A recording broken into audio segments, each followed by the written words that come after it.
details regarding his excessive use of alcoholics. No doubt many of the vices of which he is accused were sheer inventions by his enemies, who, not satisfied with hiring assassins to murder him, sought to besmirch his memory after they had revengefully ended his life.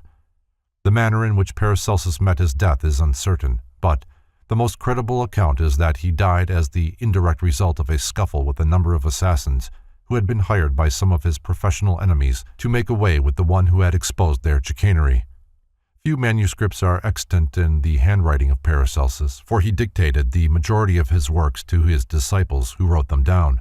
Professor John Maxon Stillman of Stanford University pays the following tribute to his memory.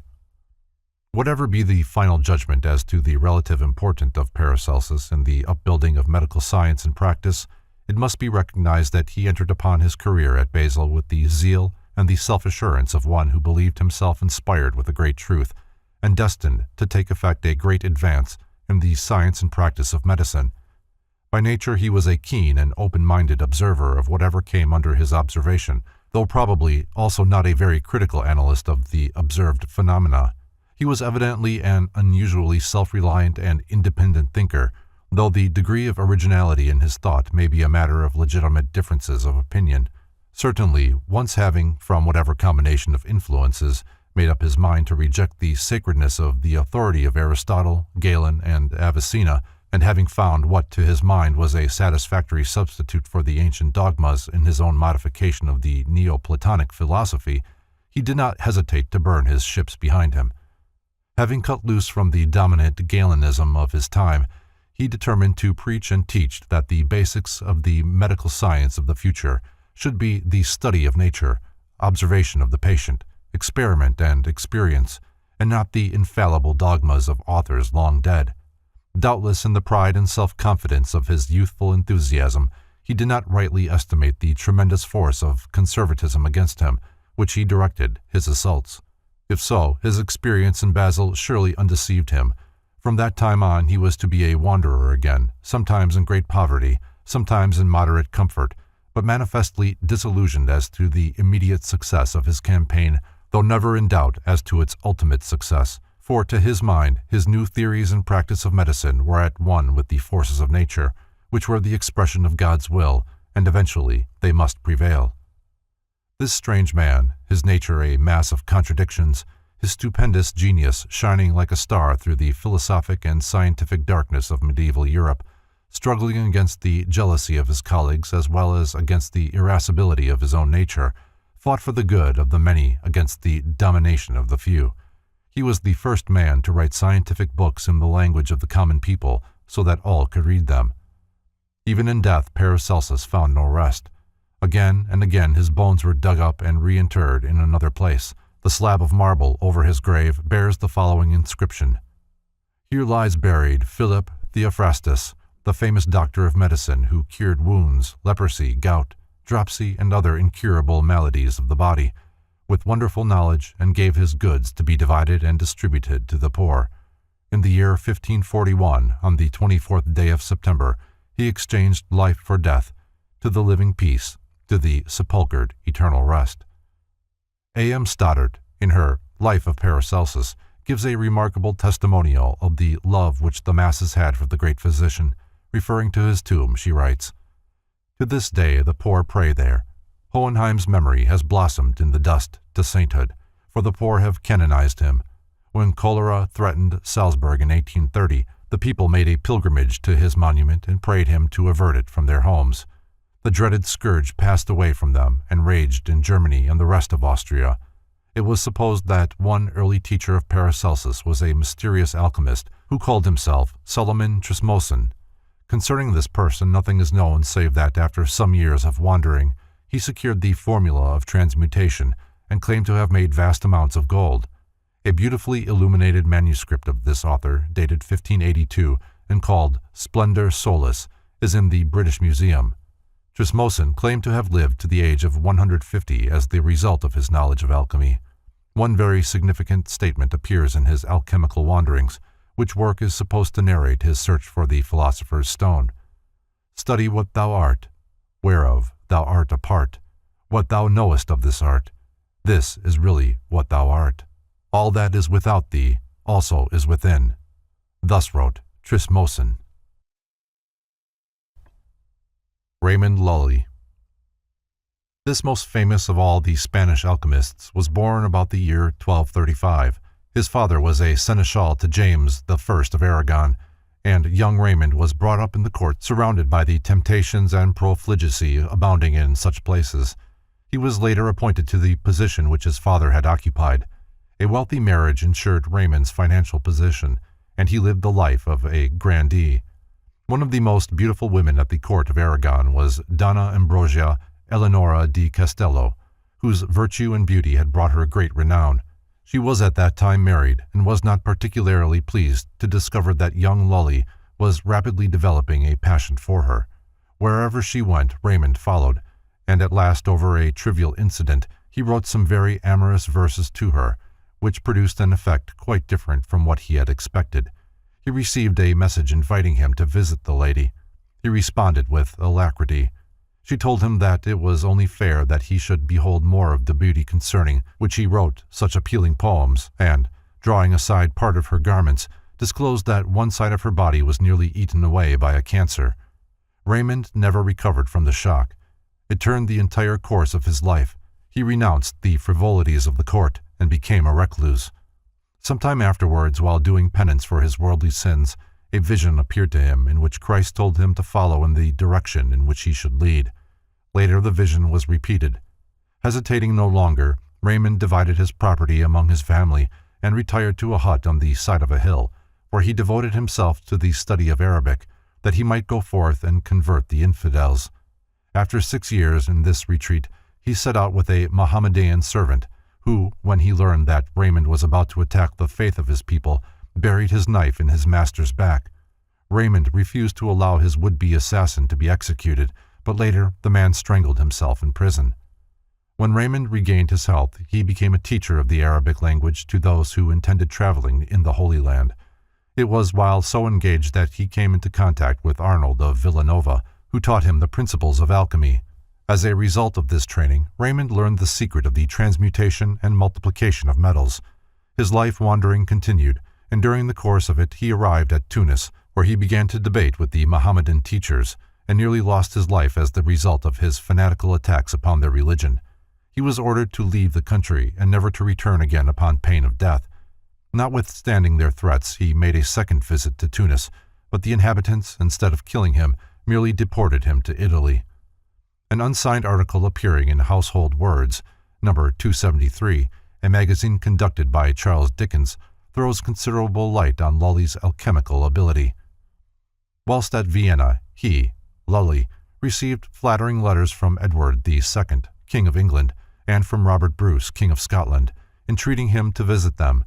He had also, in the course of his travels, met with John Cranmer, Abbot of Westminster, with whom he formed a strong friendship, and it was more to please him than the king that Raymond consented to go to England.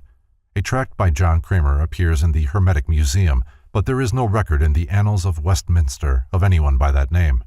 Cranmer had an intense desire to learn the last great secret of alchemy, to make the powder of transmutation, and Raymond, with all his friendship, had never disclosed it. Cranmer, however, set to work very cunningly. He was not long in discovering the object that was nearest to Raymond's heart, the conversion of the infidels.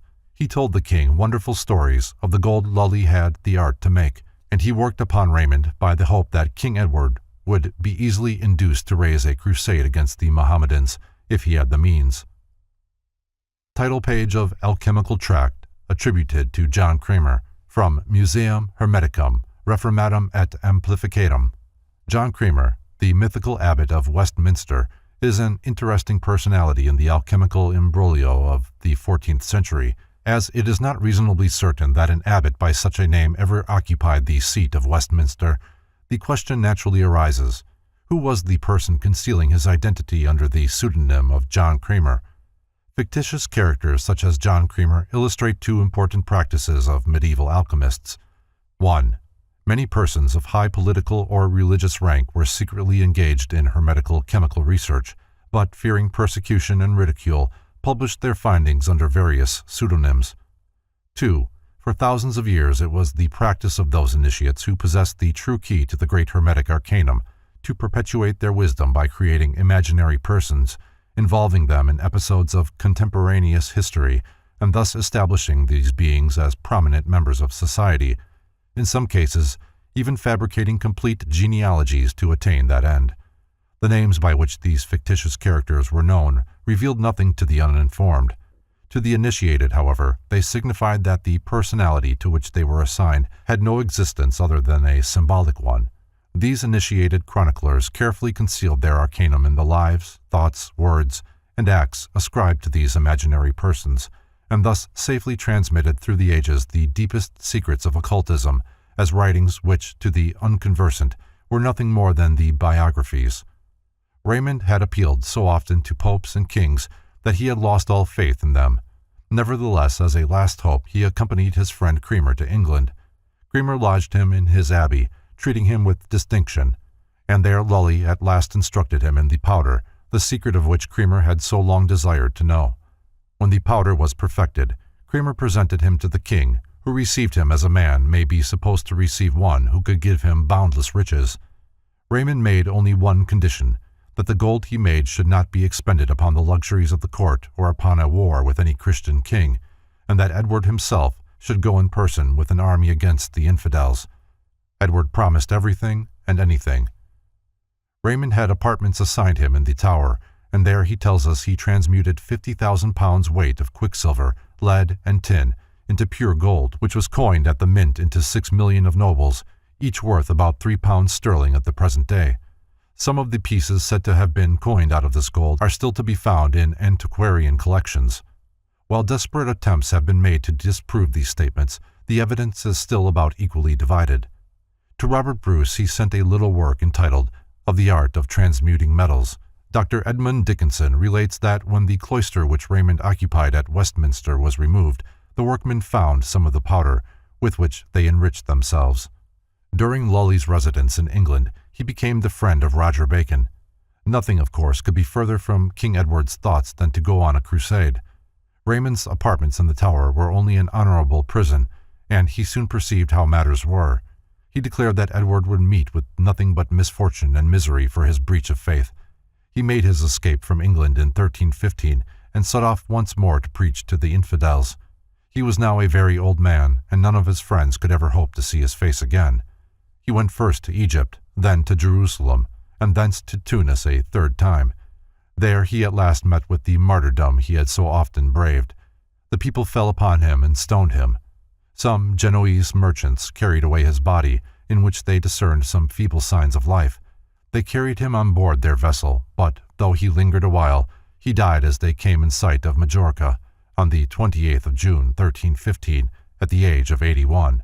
He was buried with great honor in his family chapel at St. Ulma, the viceroy and all the principal nobility attending. Nicholas Flamel. In the latter part of the 14th century there lived in Paris one whose business was that of illuminating manuscripts and preparing deeds and documents. To Nicholas Flamel the world is indebted for its knowledge of a most remarkable volume, which he bought for a paltry sum from some book dealer with whom his profession of scrivener brought him in contact. The story of this curious document, called The Book of Abraham the Jew, is best narrated in his own words as preserved in his hieroglyphical figures. Whilst therefore I, Nicholas Flamel, notary, after the decease of my parents, got my living at our art of writing, by making inventories, dressing accounts, and summing up the expenses of tutors and pupils, there fell into my hands, for the sum of 2 florins, a gilded book, very old and large. It was not of paper nor of parchment, as other books be, but was only made of delicate rinds, as it seemed to me, of tender young trees. The cover of it was brass, well browned, all engraven with letters, or strange figures, and for my part I think they might well be Greek characters, or some such like ancient language. Sure I am. I could not read them, and I know well they were not notes nor letters of the Latin nor of the Gaul, for of them we understand a little. As for that which was within it, the leaves of bark or rind were engraven, and with admirable diligence written, with a point of iron, in fair and neat Latin letters colored. It contained thrice 7 leaves, for so were they counted in the top of the leaves, and always every seventh leaf there was painted a virgin and serpent swallowing her up. In the second seventh, a cross where a serpent was crucified, and the last seventh, there were painted deserts or wilderness, in the midst whereof ran many fair mountains, from whence there issued out a number of serpents, which ran up and down here and there. Upon the first of the leaves was written in great capital letters of gold, Abraham the Jew, prince, priest, Levite, astrologer and philosopher to the nation of the Jews, by the wrath of God dispersed among the Gauls, sendeth health. After this it was filled with great execrations and curses, with this word, Maranatha, which was often repeated there, against every person that should cast his eyes upon it, if he were not sacrificer or scribe.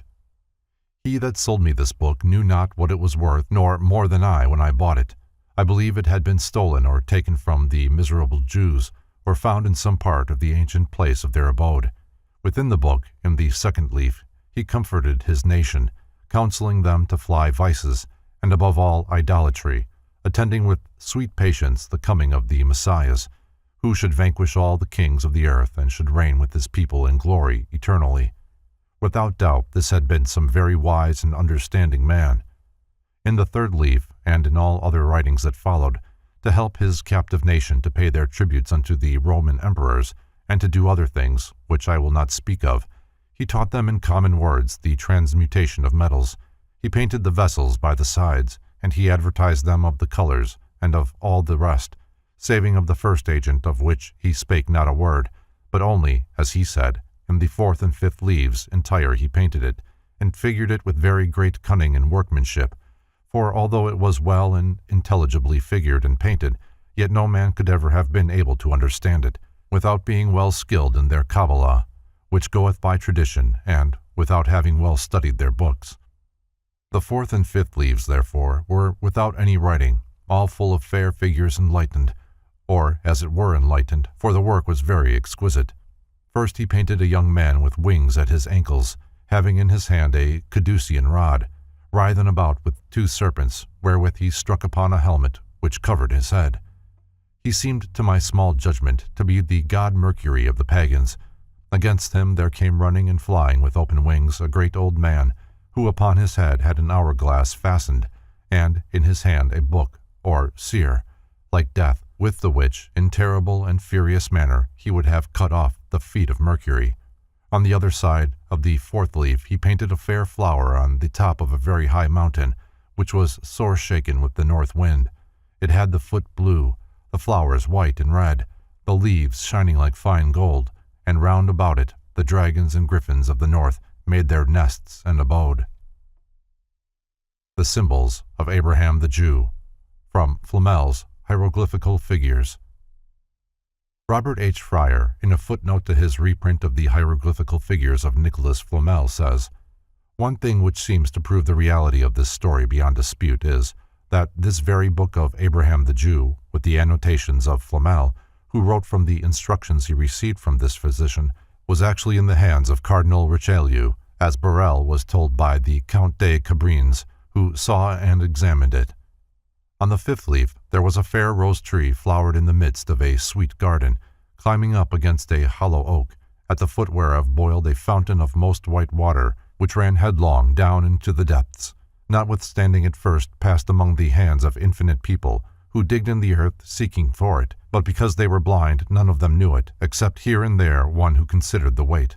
On the last side of the fifth leaf there was a king with a great fashion, who made to be killed in his presence by some soldiers and great multitude of little infants, whose mothers wept at the feet of the unpitiful soldiers, the blood of which infants was afterwards by other soldiers gathered up and put in a great vessel, wherein the sun and the moon came to bathe themselves. And because that this history did represent the more part of that of the innocents slain by Herod, and that in this book I learned the greatest part of the art, this was one of the causes why I placed in their churchyard these hieroglyphic symbols of this secret science, and thus you see that which was in the first 5 leaves. I will not represent unto you that which was written in good and intelligible Latin in all the other written leaves, for God would punish me because I should commit a greater wickedness than he who, as it is said, wished that all the men of the world had but one head, that he might cut it off with one blow. Having with me therefore this fair book, I did nothing else day or night but study upon it, understanding very well all the operations that it showed, but not knowing with what matter I should begin, which made me very heavy and solitary, and caused me to fetch many a sigh. My wife, Peronella, whom I loved as myself, and had lately married, was much astonished at this, comforting me and earnestly demanding if she could by any means deliver me from this trouble. I could not possibly hold my tongue, but told her all, and showed this fair book, whereof at the same instant that she saw it, she became as much enamored as myself, taking extreme pleasure to behold the fair cover, gravings, images, and portraits, whereof notwithstanding she understood as little as I. Yet it was a great comfort to me to talk with her, and to entertain myself what we should do to have the interpretation of them. Nicholas Flamel spent many years studying the mysterious book. He even painted the pictures from it all over the walls of his house, and made numerous copies which he showed to the learned men with whom he came in contact, but none could explain their secret significance. At last he determined to go forth in quest of an adept, or wise man, and after many wanderings he met a physician, by name Master Kankis, who was immediately interested in the diagrams and asked to see the original book. They started forth together for Paris, and on the way the physician adept explained many of the principles of the hieroglyphics to Flamel, but before they reached their journey's end, Master Kankis was taken ill and died. Flamel buried him at Orleans, but having meditated deeply on the information he had secured during their brief acquaintance, he was able, with the assistance of his wife, to work out the formula for transmuting base metals into gold. He performed the experiment several times with perfect success, and before his death caused a number of hieroglyphic figures to be painted upon an arch of St. Innocent's churchyard in Paris, wherein he concealed the entire formula as it had been revealed to him from the Book of Abraham the Jew. Count Bernard of Treviso. Of all those who sought for the elixir of life and the philosopher's stone, few passed through the chain of disappointments that beset Count Bernard of Treviso, who was born in Padua in 1406 and died in 1490. His search for the philosopher's stone and the secret of the transmutation of metals began when he was but 14 years of age. He spent not only a lifetime, but also a fortune in his quest. Count Bernard went from one alchemist and philosopher to another, each of whom unfolded some pet theorem which he eagerly accepted and experimented with, but always without the desired result. His family believed him to be mad and declared that he was disgracing his house by his experiments, which were rapidly reducing him to a state of penury. He traveled in many countries, hoping that, in distant places, he would find wise men capable of assisting him. At last, as he was approaching his 76th year, he was rewarded with success. The great secrets of the elixir of life, the philosopher's stone, and the transmutation of metals were revealed to him. He wrote a little book describing the results of his labors, and while he lived only a few years to enjoy the fruitage of his discovery, he was thoroughly satisfied that the treasure he had found was worth the lifetime spent in search of it.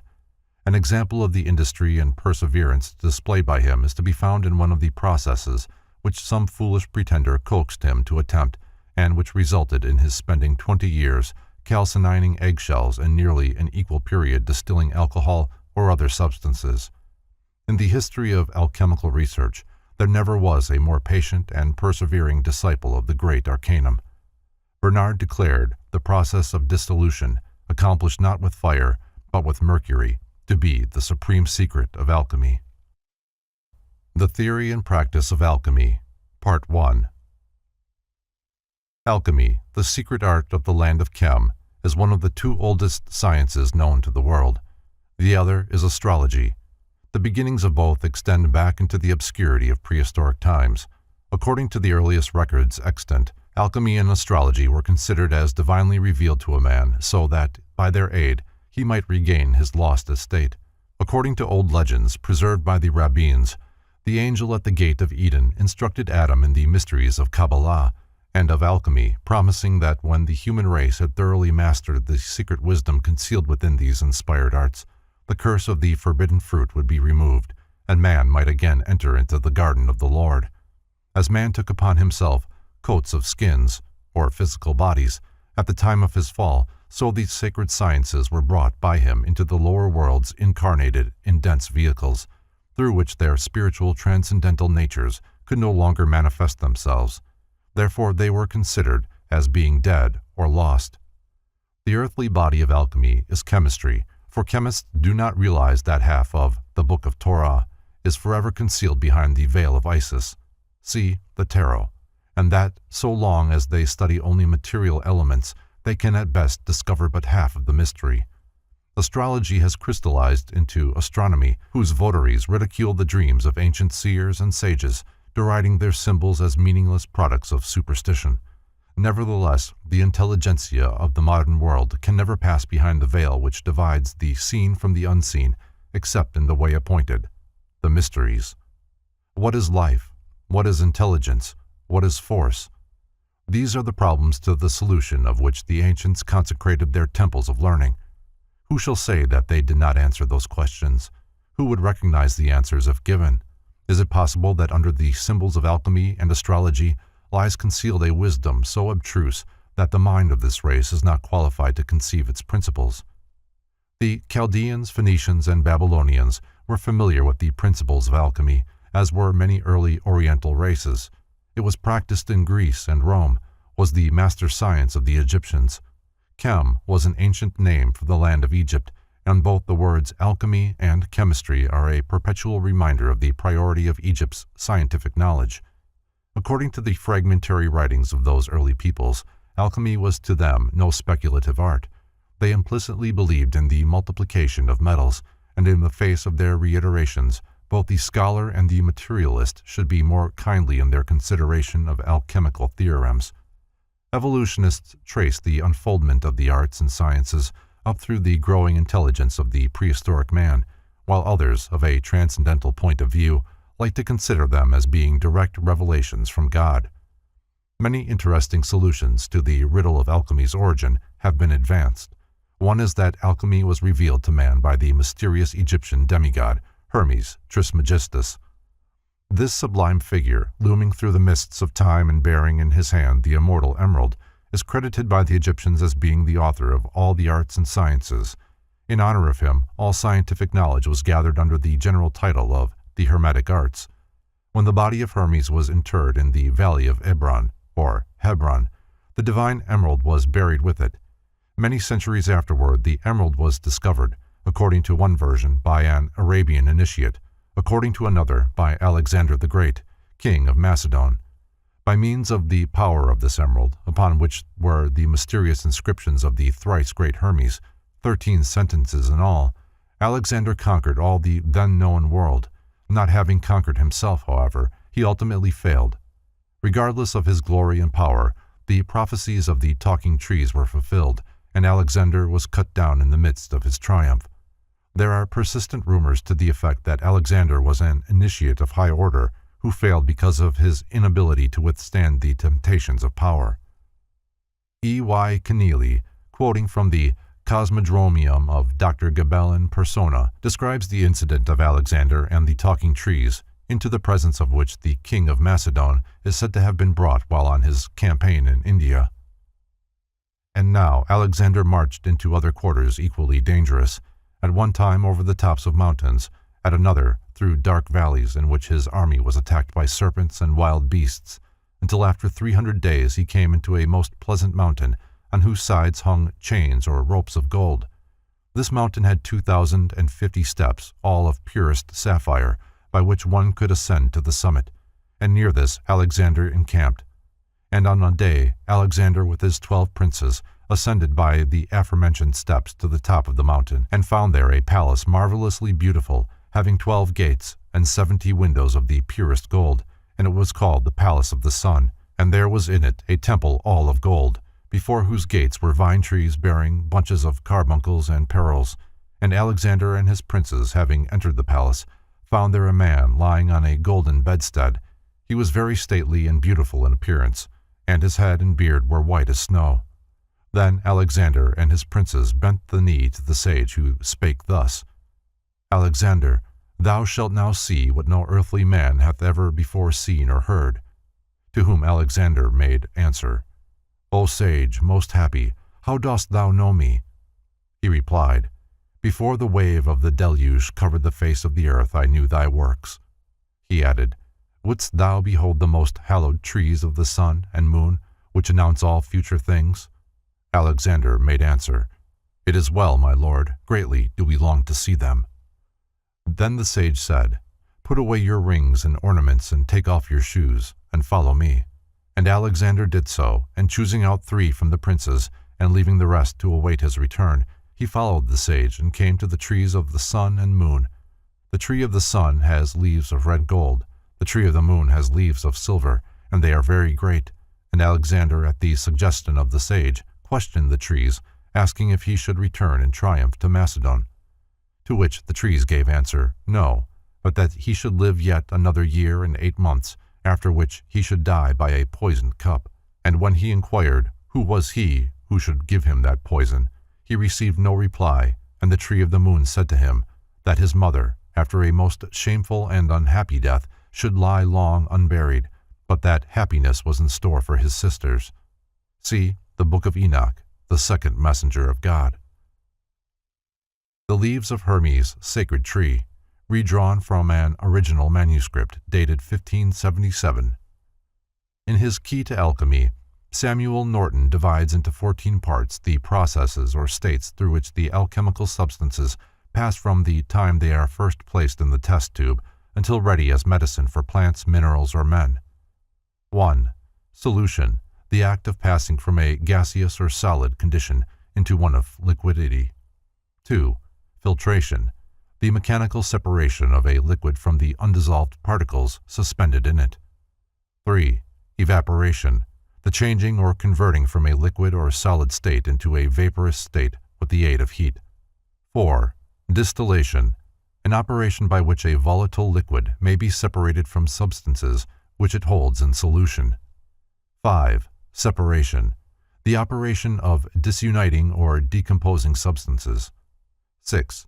Rectification, the process of refining or purifying any substance by repeated distillation. 7. Calcination, the conversion into a powder or calx by the action of heat, expulsion of the volatile substance from a matter. 8. Commiction, the blending of different ingredients into new compounds or mass. 9. Purification, through putrefaction, disintegration by spontaneous decomposition, decay by artificial means. 10. Inhibition, the process of holding back or restraining. 11.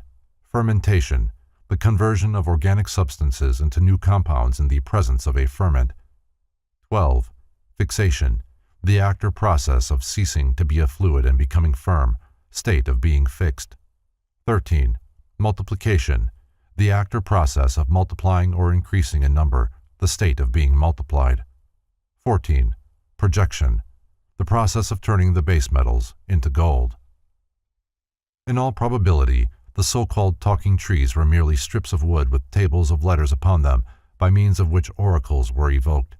At one time, books written upon wood were called talking trees. The difficulty in deciding the origin of alchemy is directly due to ignoring the lost continent of Atlantis. The great arcanum was the most prized of the secrets of the Atlantean priestcraft.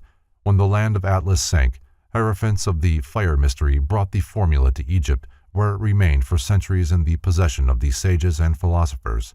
It gradually moved into Europe, where its secrets are still preserved intact. During the Middle Ages, alchemy was not only a philosophy and a science, but also a religion. Those who rebelled against the religious limitations of their day concealed their philosophic teachings under the allegory of gold-making. In this way they preserved their personal liberty and were ridiculed rather than persecuted. Alchemy is a threefold art, its mystery well symbolized by a triangle. Its symbol is 3 times 3, 3 elements or processes in 3 worlds or spheres.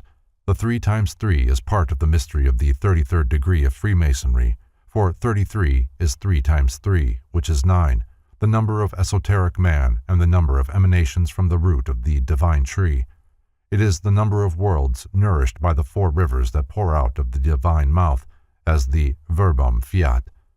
Beneath the so-called symbolism of alchemy is concealed a magnificent concept, for this ridiculed and despised craft still preserves intact the triple key to the gates of eternal life. Realizing, therefore, that alchemy is a mastery in 3 worlds, the divine, the human, and the elemental, it can easily be appreciated why the sages and philosophers created and evolved an intricate allegory to conceal their wisdom. Alchemy is the science of multiplication and is based upon the natural phenomenon of growth. Nothing from nothing comes is an extremely ancient adage. Alchemy is not the process of making something from nothing. It is the process of increasing and improving that which already exists. If a philosopher were to state that a living man could be made from a stone, the unenlightened would probably exclaim, "Impossible." Thus would they reveal their ignorance, for to the wise it is known that in every stone is the seed of man. A philosopher might declare that a universe could be made out of a man, but the foolish would regard this as an impossibility, not realizing that a man is a seed from which a universe may be brought forth. God is the within and the without of all things. The Supreme One manifests himself through growth, which is an urge from within outward, a struggle for expression and manifestation. There is no greater miracle in the growing and multiplication of gold by the alchemist than in a tiny mustard seed producing a bush many thousands of times the size of the seed. If a mustard seed produces 100,000 times its own size and weight when planted in an entirely different substance, the earth, why should not the seed of gold be multiplied 100,000 times by art when that seed is planted in its earth, the base metals, and nourished artificially by the secret process of alchemy? Alchemy teaches that God is in everything, that He is one universal spirit, manifesting through an infinity of forms. God, therefore, is the spiritual seed planted in the dark earth, the material universe. By art, it is possible so to grow and expand this seed that the entire universe of substance is tinctured thereby and becomes like unto the seed, pure gold. In the spiritual nature of man, this is termed regeneration. In the material body of the elements, it is called transmutation. As it is in the spiritual and material universes, so it is in the intellectual world. Wisdom cannot be imparted to an idiot because the seed of wisdom is not within him, but wisdom may be imparted to an ignorant person, however ignorant he may be, because the seed of wisdom exists in him and can be developed by art and culture. Hence, a philosopher is only an ignorant man within whose nature a projection has taken place. Through art, the process of learning, the whole mass of base metals, the mental body of ignorance, was transmuted into pure gold, wisdom, for it was tinctured with understanding. If then, through faith and proximity to God, the consciousness of man may be transmuted from base animal desires, represented by the masses of planetary metals, into a pure golden and godly consciousness, illumined and redeemed, and the manifesting God within that one increased from a tiny spark to a great and glorious being, if also the base metals of mental ignorance can, through proper endeavor and training, be transmuted into transcendent genius and wisdom, why is the process in two worlds or spheres of application not equally true in the third? If both the spiritual and mental elements of the universe can be multiplied in their expression, then by the law of analogy, the material elements of the universe can also be multiplied, if the necessary process can be ascertained. That which is true in the superior is true in the inferior. If alchemy be a great spiritual fact, then it is also a great material fact. If it can take place in the universe, it can take place in man. If it can take place in man, it can take place in the plants and minerals. If one thing in the universe grows, then everything in the universe grows. If one thing can be multiplied, then all things can be multiplied. For the superior agrees with the inferior, and the inferior agrees with the superior. But as the way for the redemption of the soul is concealed by the mysteries, so the secret for the redemption of the metals are also concealed, that they may not fall into the hands of the profane, and thereby become perverted. If any would grow metals, he must first learn the secrets of the metals. He must realize that all metals, like all stones, plants, animals, and universes, grow from seeds, and that these seeds are already in the body of substance, the womb of the world virgin.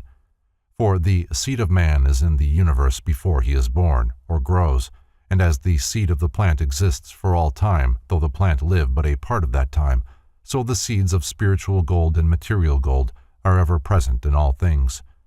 The metals grow throughout the ages because life is imparted to them from the sun. They grow imperceptibly, in form, like tiny shrubs, for everything grows in some way. Only the methods of growth differ according to kind and magnitude. One of the great axioms is, within everything is the seed of everything. although by the simple processes of nature it may remain latent for many centuries, or its growth may be exceedingly slow. Therefore, every grain of sand contains not only the seed of precious metals, as well as the seed of the priceless gems, but also the seeds of sun, moon, and stars. As within the nature of man is reflected the entire universe in miniature, so in each grain of sand, each drop of water, each tiny particle of cosmic dust, are concealed all the parts and elements of the cosmos in the form of tiny seed germs, so minute that even the most powerful microscope cannot detect them. Trillions of times smaller than the ion or electron, these seeds, unrecognizable and incomprehensible, await the time assigned for them, for growth and expression. Consider the monads of Leibniz. There are two methods whereby growth may be accomplished. The first is by nature, for nature is an alchemist forever achieving the apparently impossible. The second is by art, and through art is produced in a comparatively short time that which requires nature almost endless periods to duplicate. The true philosopher, desiring to accomplish the magnum opus, patterns his conduct according to the laws of nature, recognizing that the art of alchemy is merely a method copied from nature but with the aid of certain secret formulae, greatly shortened by being correspondingly intensified. Nature, in order to achieve her miracles, must work through either extensiveness or intensiveness. The extensive processes of nature are such as are used in the transmutation of the pitch of black carbon into diamonds, requiring millions of years of natural hardening. The intensive process is art, which is ever the faithful servant of nature, as Dr. A.D. says, supplementing her every step and cooperating with her in all her ways.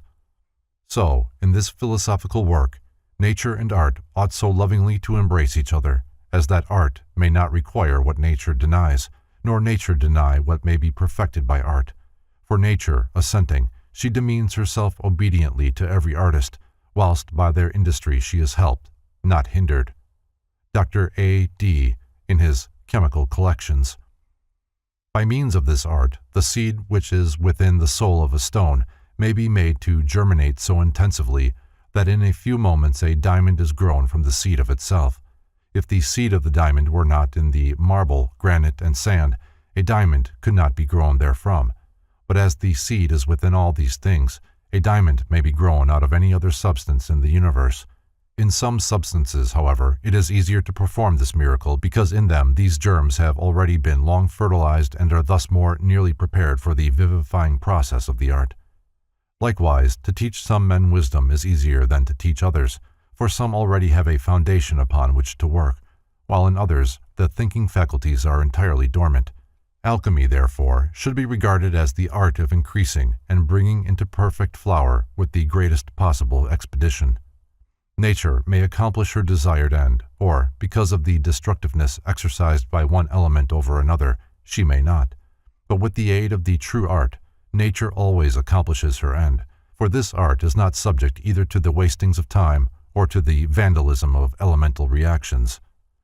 In his History of Chemistry, James Campbell Brown, late professor of chemistry in the University of Liverpool, sums up the ends which alchemists sought to achieve in the following paragraphs. This, therefore, was the general aim of the alchemists, to carry out in the laboratory as far as possible the processes which nature carried out in the interior of the earth. 7 leading problems occupied their attention. 1. The preparation of a compound named elixir, magisterium medicine, or philosopher's stone, which possessed the property of transmuting the baser metals into gold and silver, and of performing many other marvelous operations. 2. The creation of homunculi, or living beings of which many wonderful but incredible tales are told. 3. The preparation of the alkest, or universal solvent, which dissolved every substance which was immersed in it. 4. Palingenesis, or the restoration of a plant from its ashes. Had they succeeded in this, they would have hoped to be able to raise the dead. Professor Brown takes a great deal for granted. 5. The preparation of spiritus mundi, a mystic substance possessing many powers, the principal of which was its capacity of dissolving gold. 6. The extraction of the quintessence or active principle of all substances. 7. The preparation of aurum portabile, liquid gold, a sovereign remedy, because gold being itself perfect, could produce perfection in the human frame. Alchemical symbolism. In alchemy, there are three symbolic substances: mercury, sulfur, and salt. To these was added a fourth mysterious life principle called azoth. Concerning the first three, Herr von Welling has written, "There are three basic chemical substances which are called by the philosophers salt, sulfur, and mercury, but which are not to be confounded in any way with the crude salt, sulfur, and mercury taken from the earth or secured from the apothecary. Salt, sulfur, and mercury each has a triune nature, for each of these substances contains, in reality, also the other two substances, according to the secret arcanum of the wise. The body of salt is, therefore, threefold, namely salt, sulfur, and mercury, but in the body of salt one of the three, salt, predominates. Mercury is likewise composed of salt, sulfur, and mercury, with the latter element predominating. Sulfur, similarly, is actually salt, sulfur, and mercury, with sulfur predominating. These 9 divisions, 3 times 3, plus azoth, the mysterious universal life force, equals 10, the sacred decad of Pythagoras. Concerning the nature of azoth, there is much controversy. Some view it as the invisible, eternal fire, others as electricity, still others as magnetism. Transcendentalism refers to it as the astral light. The universe is surrounded by the sphere of the stars. Beyond that sphere is the sphere of Shamayim, which is the divine fiery water, the first outflow of the Word of God, the flaming river pouring from the presence of the Eternal. Shamayim, the fiery androgynous water, divides. The fire becomes the solar fire and the water becomes the lunar fire. Shamayim is the universal mercury, sometimes called azoth, the measureless spirit of life. The spiritual fiery original water, Shamayim, comes through Eden, in Hebrew, vapor, and pours itself into 4 main rivers, the elements. This is the river of living water, azoth, the fiery, mercurial essence that flows out from the throne of God and the Lamb. In this Eden, vaporous essence or mist, is the spiritual earth, incomprehensible and intangible, or the dust, ephar, out of which God formed Adam min Hadama, the spiritual body of man, which body must sometime become revealed. In another part of his writings, von Welling also says that there was no material universe until Lucifer, attempting to perform the cosmic alchemy, misused the Shamayim, or the divine fire. In order to reestablish the Shamayim which Lucifer had perverted, this universe was formed as a means of liberating it from the dark cloud within which it was locked by the failure of Lucifer's attempt to control it. These statements clearly emphasize the fact that the early philosophers recognized in the Bible a book of chemical and alchemical formulae. It is essential that this point be kept in mind at all times. Woe to the seeker who accepts as literal the rambling allegories of the alchemists. Such a one can never enter the inner sanctuary of truth. Elias Ashmole, in his Theatrum Chemicum Britannicum, thus describes the methods employed by the alchemists to conceal their true doctrines. Their chiefest study was to wrap up their secrets in fables and spin out their fancies in veils and shadows, whose radii seem to extend every way, yet so that they meet in a common center and point only at one thing. The fact that the scriptures reveal a hidden knowledge, if considered allegorically, is clearly demonstrated by a parable describing King Solomon, his wives, concubines, and virgins, which parable occurs in Geheime Figuren der Rosenkreuzer, published in Altona in 1785. Dr. Hartmann, who translated part of this work into English, declared that the wives of Solomon represented the arts, the concubines, the sciences, and the virgins, the still unrevealed secrets of nature. By order of the king, the virgins were forced to remove their veils, thus signifying that by means of wisdom, Solomon, the mystic arts were forced to disclose their hidden parts to the philosopher, while to the uninitiated world only the outside garments were visible. Such is the mystery of the veil of Isis. As the alchemist must do his work in 4 worlds simultaneously if he would achieve the magnum opus, a table showing the analogies of the 3 principles in the 4 worlds may clarify the relationship which the various parts bear to each other. The early masters of the art of alchemical symbolism did not standardize either their symbols or their terms. Thus, it required great familiarity with the subject combined with considerable intuitive power to unravel some of their enigmatical statements. The 3rd and 4th divisions of the following table are given alternative renderings. owing to the fact that some authors did not draw a clear line between spirit and soul. According to the scriptures, spirit is indestructible, but soul is destructible. Obviously, then, they are not synonymous.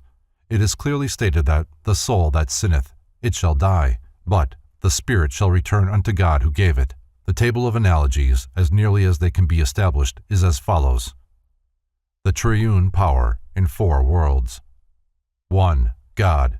2. Man. 3. Elements. 4. Chemicals. The alternative renderings of 3 and 4 are 3. Elements. 4. Chemicals. Paracelsus made a different arrangement, somewhat Aristotelian, in which the 3 phases of the triune God are omitted, combining only the elements of the 2nd, 3rd, and 4th worlds. 2. Man. 3. Elements. 4. Chemicals. The main point, however, is proved. The alchemical philosophers used the symbols of salt, sulfur, and mercury to represent not only chemicals but the spiritual and invisible principles of God, man, and the universe. The 3 substances, salt, sulfur, and mercury, existing in 4 worlds as shown in the table, sum up to the sacred number 12. As these 12 are the foundations of the great work, they are called in Revelation the 12 foundation stones of the sacred city. In line with the same idea, Pythagoras asserted that the dodecahedron, or 12-faced symmetrical geometric solid, was the foundation of the universe. May there not be a relation also between this mysterious 3 times 4 and the 4 parties of 3, which in the legend of the 3rd degree of Freemasonry go forth to the 4 angels of cherubim, the composite creature of 4 parts? A table of medieval alchemical symbols, from Valentin's The Last Will and Testament. Hermetists use the curious symbols shown in this rare table to represent various chemical elements and alchemical processes. The full meaning of these strange characters has never been revealed, the characters concealing effectually within their own forms the occult secrets regarding the spiritual nature of the metals and elements which they represent. In their allegories, the alchemists also wed human, animal, and plant emblems, sometimes weird composite figures such as the dragon, the winged serpent, the unicorn, and the phoenix. In almost every case they symbolized gold as a king with a crown on his head, and often with a scepter in his hand. Sometimes they depicted him with the ace of the solar disk, surrounded by rays. Silver was personified as a woman, who they called the queen.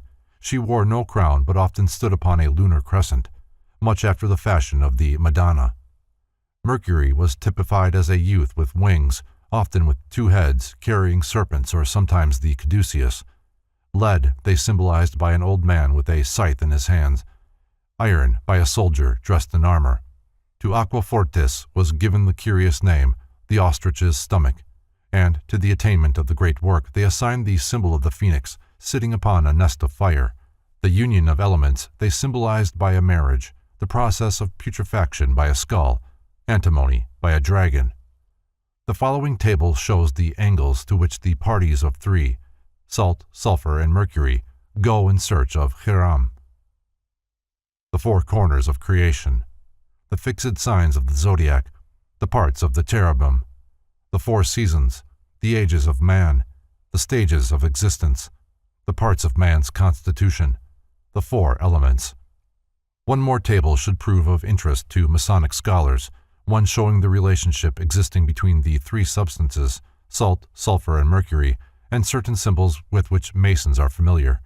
This table also has an alternative rendering based on the interblending of philosophic principles, which are difficult, if not impossible, to separate into chronological order. 1. The 3 lights. 2. The 3 grand masters. 3. The geometric solids. 4. Alchemical substances. The alternative rendering of number 2 is 2. The 3 grand masters. In alchemy is found again the perpetuation of the universal mystery, for as surely as Jesus died upon the cross, Hiram at the west gate of the temple, Orpheus on the banks of the river Hebros, Krishna on the banks of the Ganges, and Osiris in the coffin prepared by Typhon, so in alchemy, unless the elements first die, the great work cannot be achieved.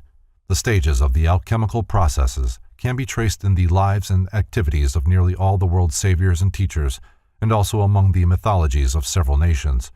It is said in the Bible that, except the man be born again, he cannot see the kingdom of God. In alchemy, it is declared that without putrefaction the great work cannot be accomplished. What is it that dies on the cross, is buried in the tomb of the mysteries, and that dies also in the retort and becomes black with putrefaction? Also, what is it that does this same thing in the nature of man, that he may rise again, phoenix-like, from his own ashes? Caput mortuum. The solution in the alchemical retort, if digested a certain length of time, will turn into a red elixir, which is called the universal medicine. It resembles a fiery water and is luminous in the dark. During the process of digestion, it passes through many colors, which has given rise to its being called the peacock, because of its iridescence during one of the periods of its digestion. If the augmentations of its power be carried too far, the test tube containing the substance will explode and vanish as dust. This commonly occurs and is the greatest danger involved in the preparation of the medicine for men and metals. If developed too far, it will also seep through the glass, for there is no physical container sufficiently strong to hold it. The reason for this is that it is no longer a substance but a divine essence, partaking of the interpenetrative power of divinity.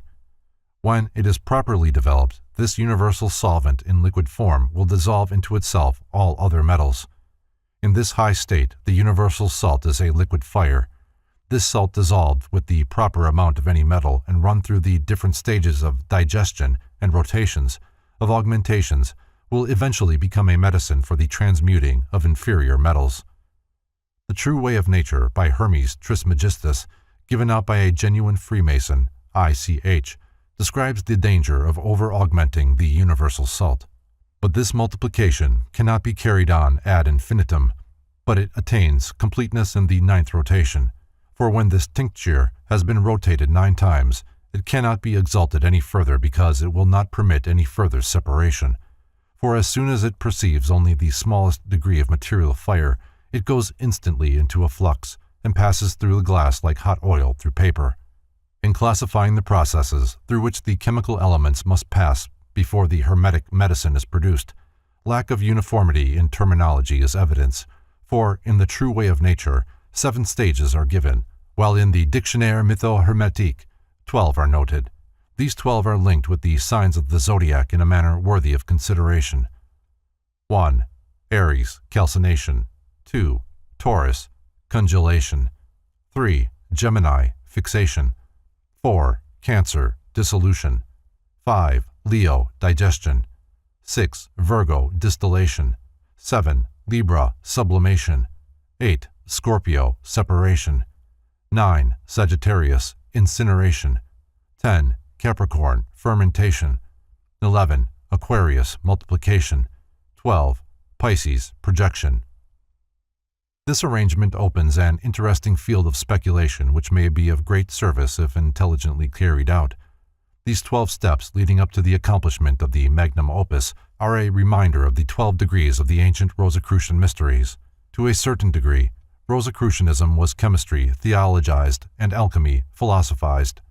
According to the mysteries, man was redeemed as the result of his passage, in rotation through the 12 mansions of the heavens. The 12 processes by means of which the secret essence may be discovered remind the student forcibly of the 12 fellow craftsmen who are sent forth in search of the murdered builder of the universe, the universal Mercury. According to Solomon Trismosan, the stages through which matter passes in its journey towards perfection are divided into 22 parts, each of which is represented by an appropriate drawing. There is an important connection between the 22 emblems of Trismosan, the 22 major cards of the tarot, and the 22 letters of the Hebrew alphabet. These mysterious tarot cards are themselves an alchemical formula if properly interpreted, as if to substantiate the claims of medieval philosophers that King Solomon was a master of alchemy. Dr. Franz Hartmann has noted that the much abused and misunderstood Song of Solomon is in reality an alchemical formula. The student of natural philosophy will immediately recognize the Dark Maid of Jerusalem, not as a person but as a material sacred to the sages. Dr. Hartmann writes, "The Song of Solomon in the Old Testament is a description of the processes of alchemy. In this song, the subjectum is described in Canticle 1:5, the Lilium Artis in Canticle 2:1, the preparation and purification in Canticle 2:4, the fire in Canticle 2:7, and Canticle 4:16, the putrefaction in Canticle 3:1, sublimation and distillation in Canticle 3:6, coagulation and change of colors, Canticle 5:9-14, fixation, Canticle 2:12, and Canticle 8:4, multiplication, Canticle 6:7, augmentation and projection, Canticle 8:8, etc., etc. A tiny particle of the philosopher's stone, if cast upon the surface of the water, will, according to an appendix to the work on the universal salt by Herr von Welling, immediately begin a process of recapitulating in miniature the history of the universe, for instantly the tincture, like the spirits of Elohim, moves upon the face of the waters. A miniature universe is formed which the philosophers have affirmed actually rises out of the water and floats in the air, where it passes through all the stages of cosmic unfoldment and finally disintegrates into dust again. Not only is it possible to prepare a medicine for metals, it is also possible to prepare a tincture for minerals by means of which pieces of granite and marble can be turned into precious stones. Also, stones of inferior quality may be improved. As one of the great alchemists fittingly observed, man's quest for gold is often his undoing, for he mistakes the alchemical processes, believing them to be purely material. He does not realize that the philosopher's gold, the philosopher's stone, and the philosopher's medicine exist in each of the four worlds, and that the consummation of the experiment cannot be realized until it is successfully carried on in four worlds simultaneously according to one formula. Furthermore, one of the constituents of the alchemical formula exists only within the nature of man himself, without which his chemicals will not combine, and though he spend his life and fortune in chemical experimentation, he will not produce the desired end. The paramount reason why the material scientist is incapable of duplicating the achievements of the medieval alchemists, although he follow every step carefully and accurately, is that the subtle element which comes out of the nature of the illuminated and regenerated alchemical philosopher is missing in his experimentation. On this subject, Dr. Franz Hartmann, in a footnote to his translation of extracts from Paracelsus, clearly expresses the conclusions of a modern investigator of alchemical lore. I wish to warn the reader, who might be inclined to try any of the alchemical prescriptions, not to do so unless he is an alchemist, because, although I know from personal experience that these prescriptions are not only allegorically, but literally true, and will prove successful in the hands of an alchemist, they would only cause a waste of time and money in the hands of one who has not the necessary qualifications. A person who wants to be an alchemist must have in himself the magnesia, which means the magnetic power to attract and coagulate invisible astral elements. In considering the formulae on the following pages, it must be recognized that the experiments cannot be successfully conducted unless the one who performs them be himself a magus. If two persons, one an initiate and the other unilluminated in the supreme art, were to set to work side by side, using these same vessels, the same substances, and exactly the same modus operandi, the initiate would produce his gold, and the uninitiated would not. Unless the greater alchemy has first taken place within the soul of man, he cannot perform the lesser alchemy in the retort. This is an invariable rule, although it is cunningly hidden in the allegories and emblems of Hermetic philosophy. Unless a man be born again, he cannot accomplish the great work, and if the student of alchemical formulae will remember this, it will save him much sorrow and disappointment. To speak of that part of the mystery which is concerned with the secret life principle within the actual nature of man is forbidden, for it is decreed by the masters of the art that each shall discover that for himself, and on this subject it is unlawful to speak at greater length. The Theory and Practice of Alchemy, Part 2. All true philosophers of the natural or hermetic sciences begin their labors with a prayer to the supreme alchemist of the universe, beseeching his assistance in the consummation of the magnum opus. The prayer that follows, written in a provincial German centuries ago by an adept now unknown, is representative. O holy and hallowed Trinity, thou undivided and triple unity, cause me to sink into the abyss of thy limitless eternal fire, for only in that fire can the mortal nature of man be changed into humble dust, while the new body of the salt union lies in the light. O melt me and transmute me in this, thy holy fire, so that on the day at thy command, The fiery waters of the Holy Spirit draw me out from the dark dust, giving me new birth and making me alive with his breath.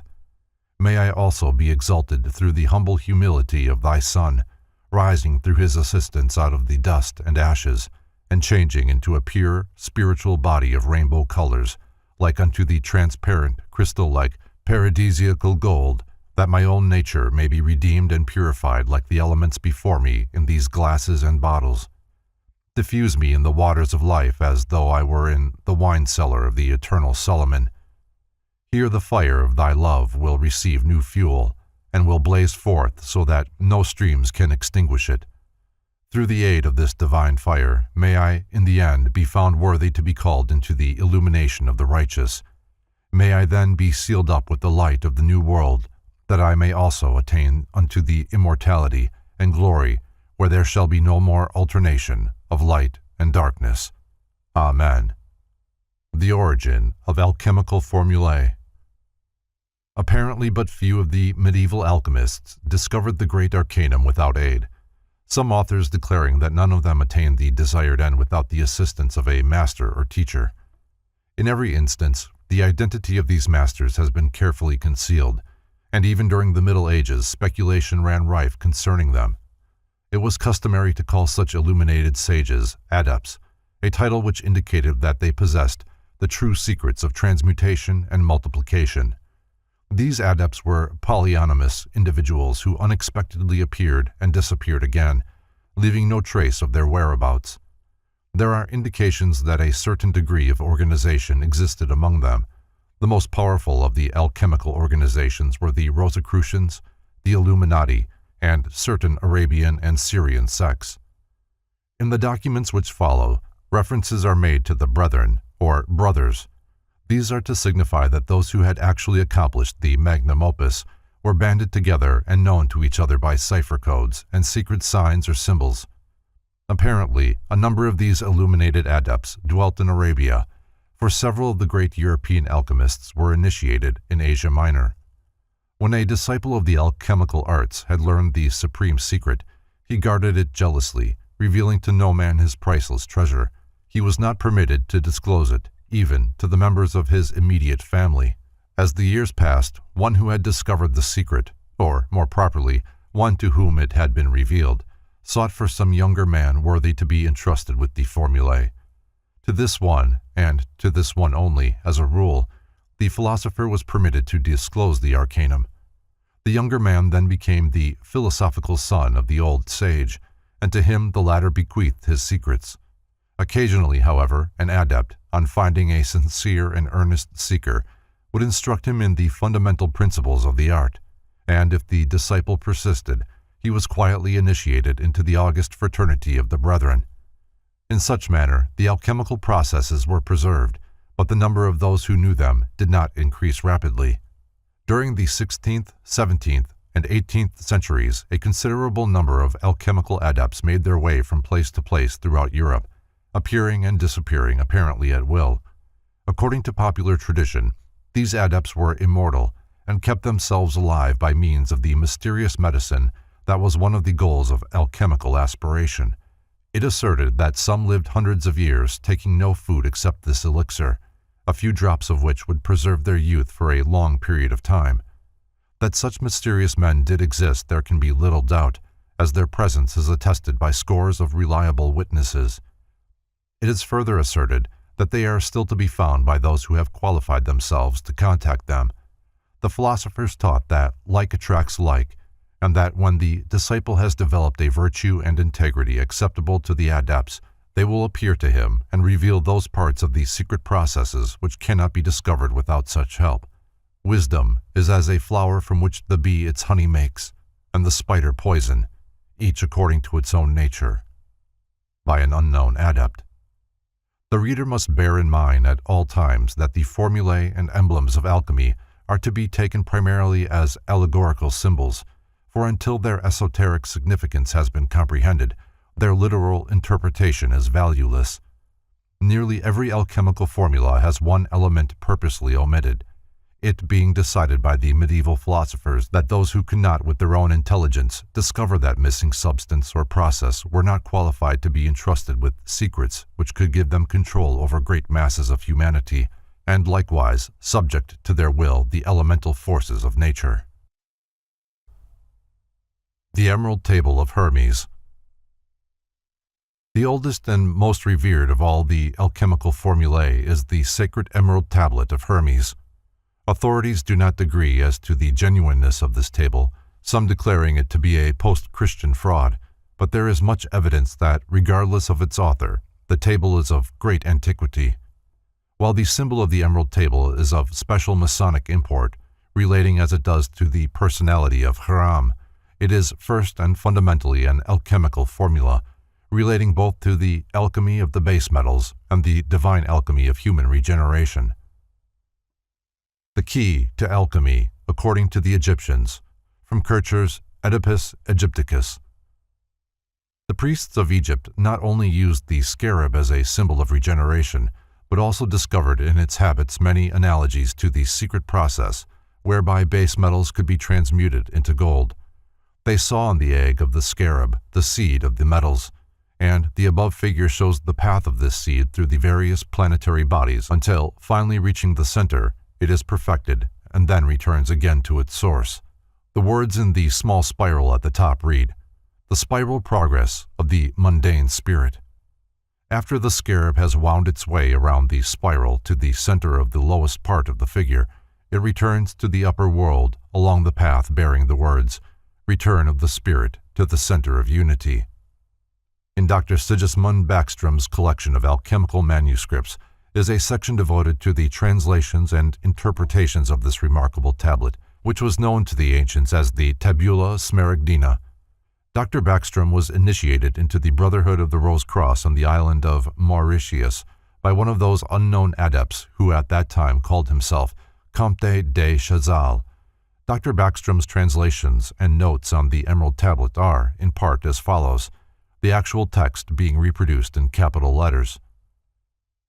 The Emerald Table, the most ancient monument of the Chaldeans concerning the lapis philosophorum, the stone of the philosophers. The Emerald Table furnishes the origin of the allegorical history of King Hiram, Hiram. The Chaldeans, Egyptians, and Hebrews, in what concerns Hiram, have taken their knowledge from one and the same fountain. Homerus, who relates this history in a different manner, followed that original, and Virgil followed Homerus, as Hesiodus took the subject for this theogony likewise from thence, which Ovidius took afterwards for a pattern for his metamorphosis. The knowledge of nature's secret operations constitutes the principal sense of all these ancient writings, but ignorance framed out of it that external or veiled mythology, and the lower class of people turned it into idolatry. The genuine translation from the original very ancient Chaldee is as follows.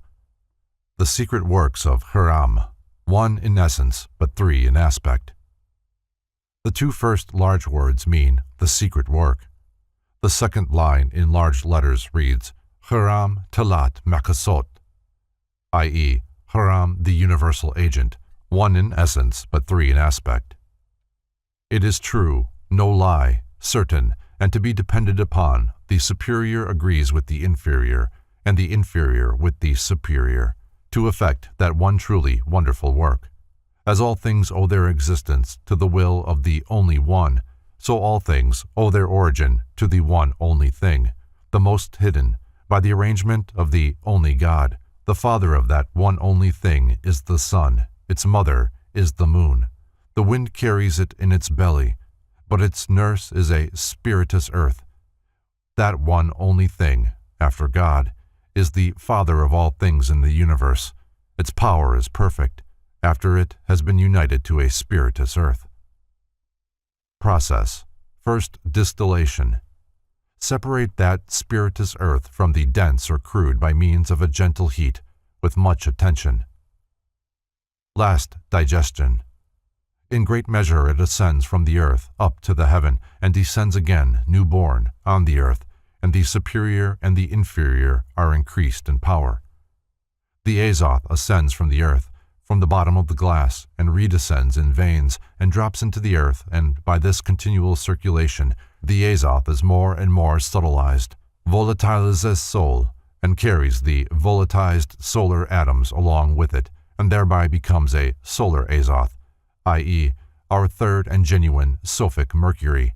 And this circulation of the solar azoth must continue until it ceases of itself, and the earth has sucked it all in, when it must become the black, pitchy matter, the toad, the substances in the alchemical retort, and also the lower elements in the body of man, which denotes complete putrefaction or death of the compound. By this thou wilt partake of the honors of the whole world.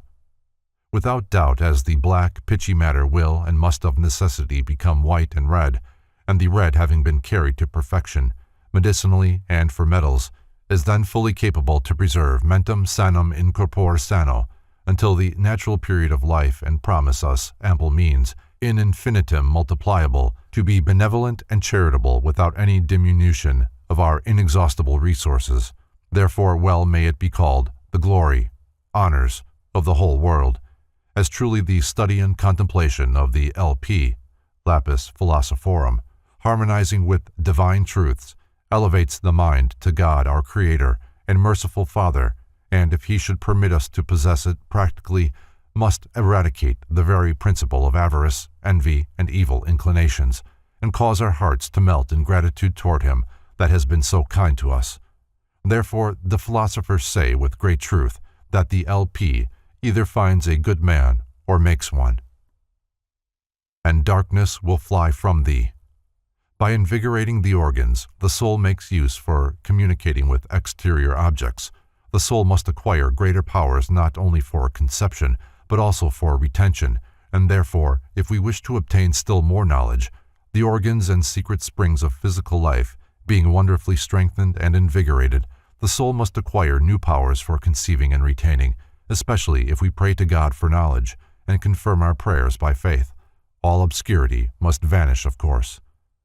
That this has not been the case with all possessors was their own fault, as they contented themselves merely with the transmutation of metals. Use. This is the strength of all powers. This is a very strong figure to indicate that the LP positively does possess all the powers concealed in nature, not for destruction, but for exaltation and regeneration of matter in the three departments of nature. With this thou wilt be able to overcome all things, and to transmute all what is fine and what is coarse.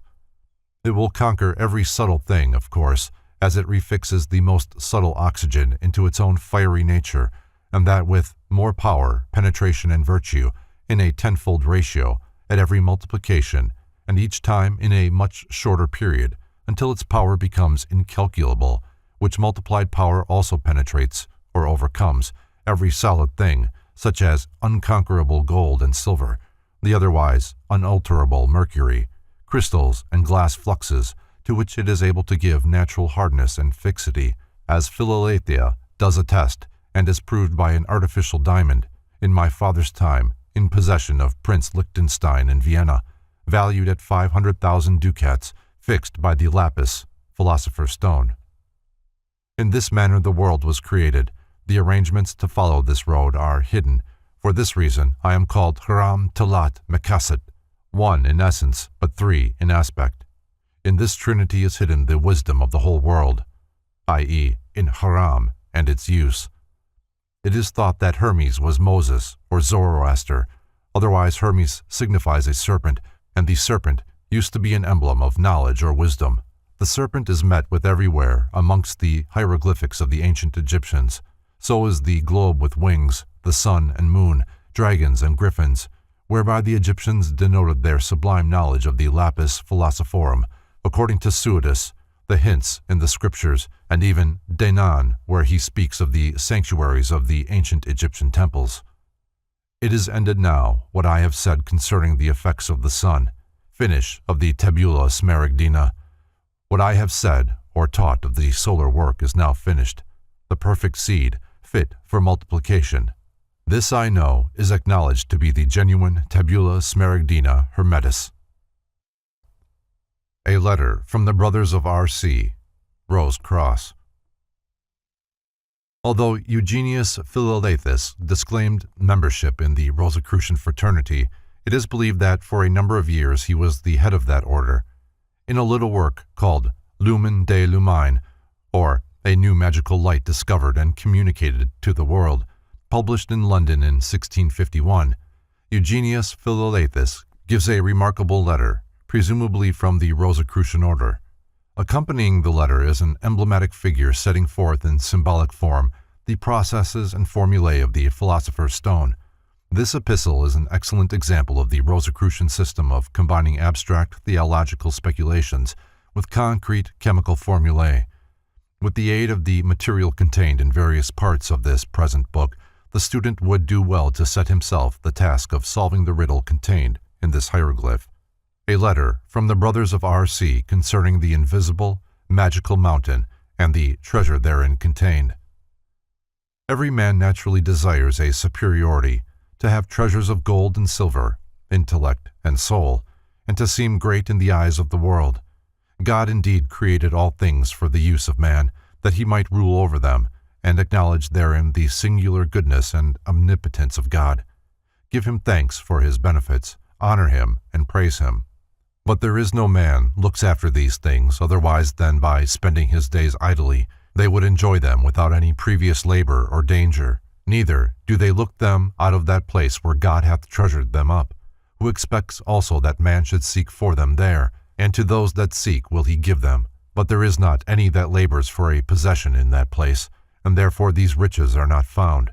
For the way to this place, and the place itself, hath been unknown for a long time, and it is hidden from the greatest part of the world. But notwithstanding it be difficult and laborious to find out this way and place, yet the place should be sought after.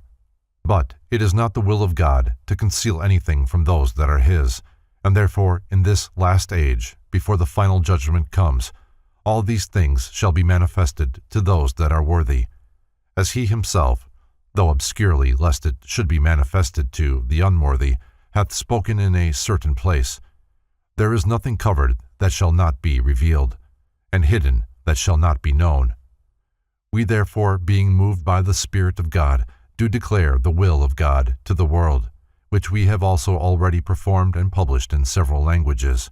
But most men either revile or contend that our manifesto, the Fama and Confessio Fraternitatis, or else waiving the Spirit of God, they expect the proposals thereof from us, supposing we will straightway teach them how to make gold by art, or furnish them with ample treasures, whereby they may live pompously in the face of the world, swagger, and make wars, turn usurers, gluttons, and drunkards, live unchastely, and defile their whole life with several other sins, all which things are contrary to the blessed will of God.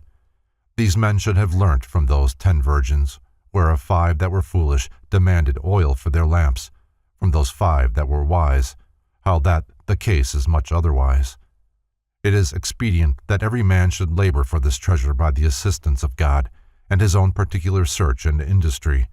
But the perverse intentions of these fellows we understand out of their own writings, by the singular grace and revelation of God. We do stop our ears and wrap ourselves, as it were, in clouds, to avoid the bellowings and howlings of those men, who in vain cry out for gold, and hence, indeed, it comes to pass that they brand us with infinite calumnies and slanders, which notwithstanding we do not resent, but God in his good time will judge them for it.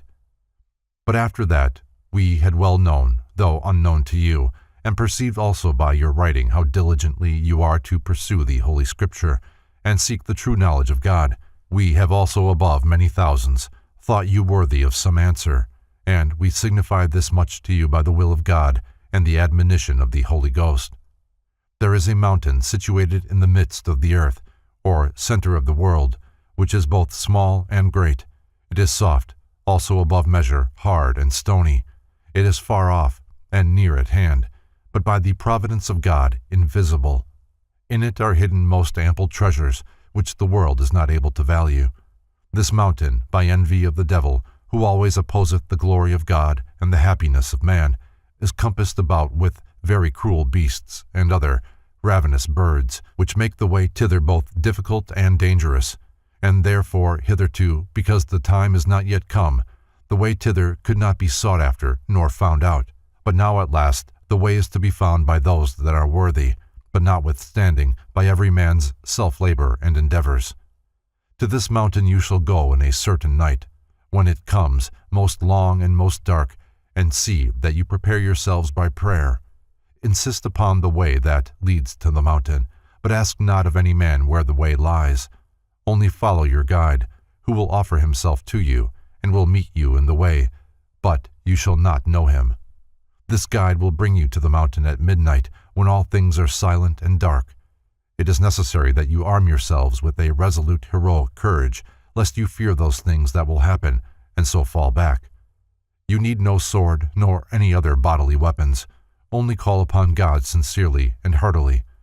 When you have discovered the mountain, the first miracle that will appear is this: a most vehement and very great wind that will shake the mountain and shatter the rocks to pieces.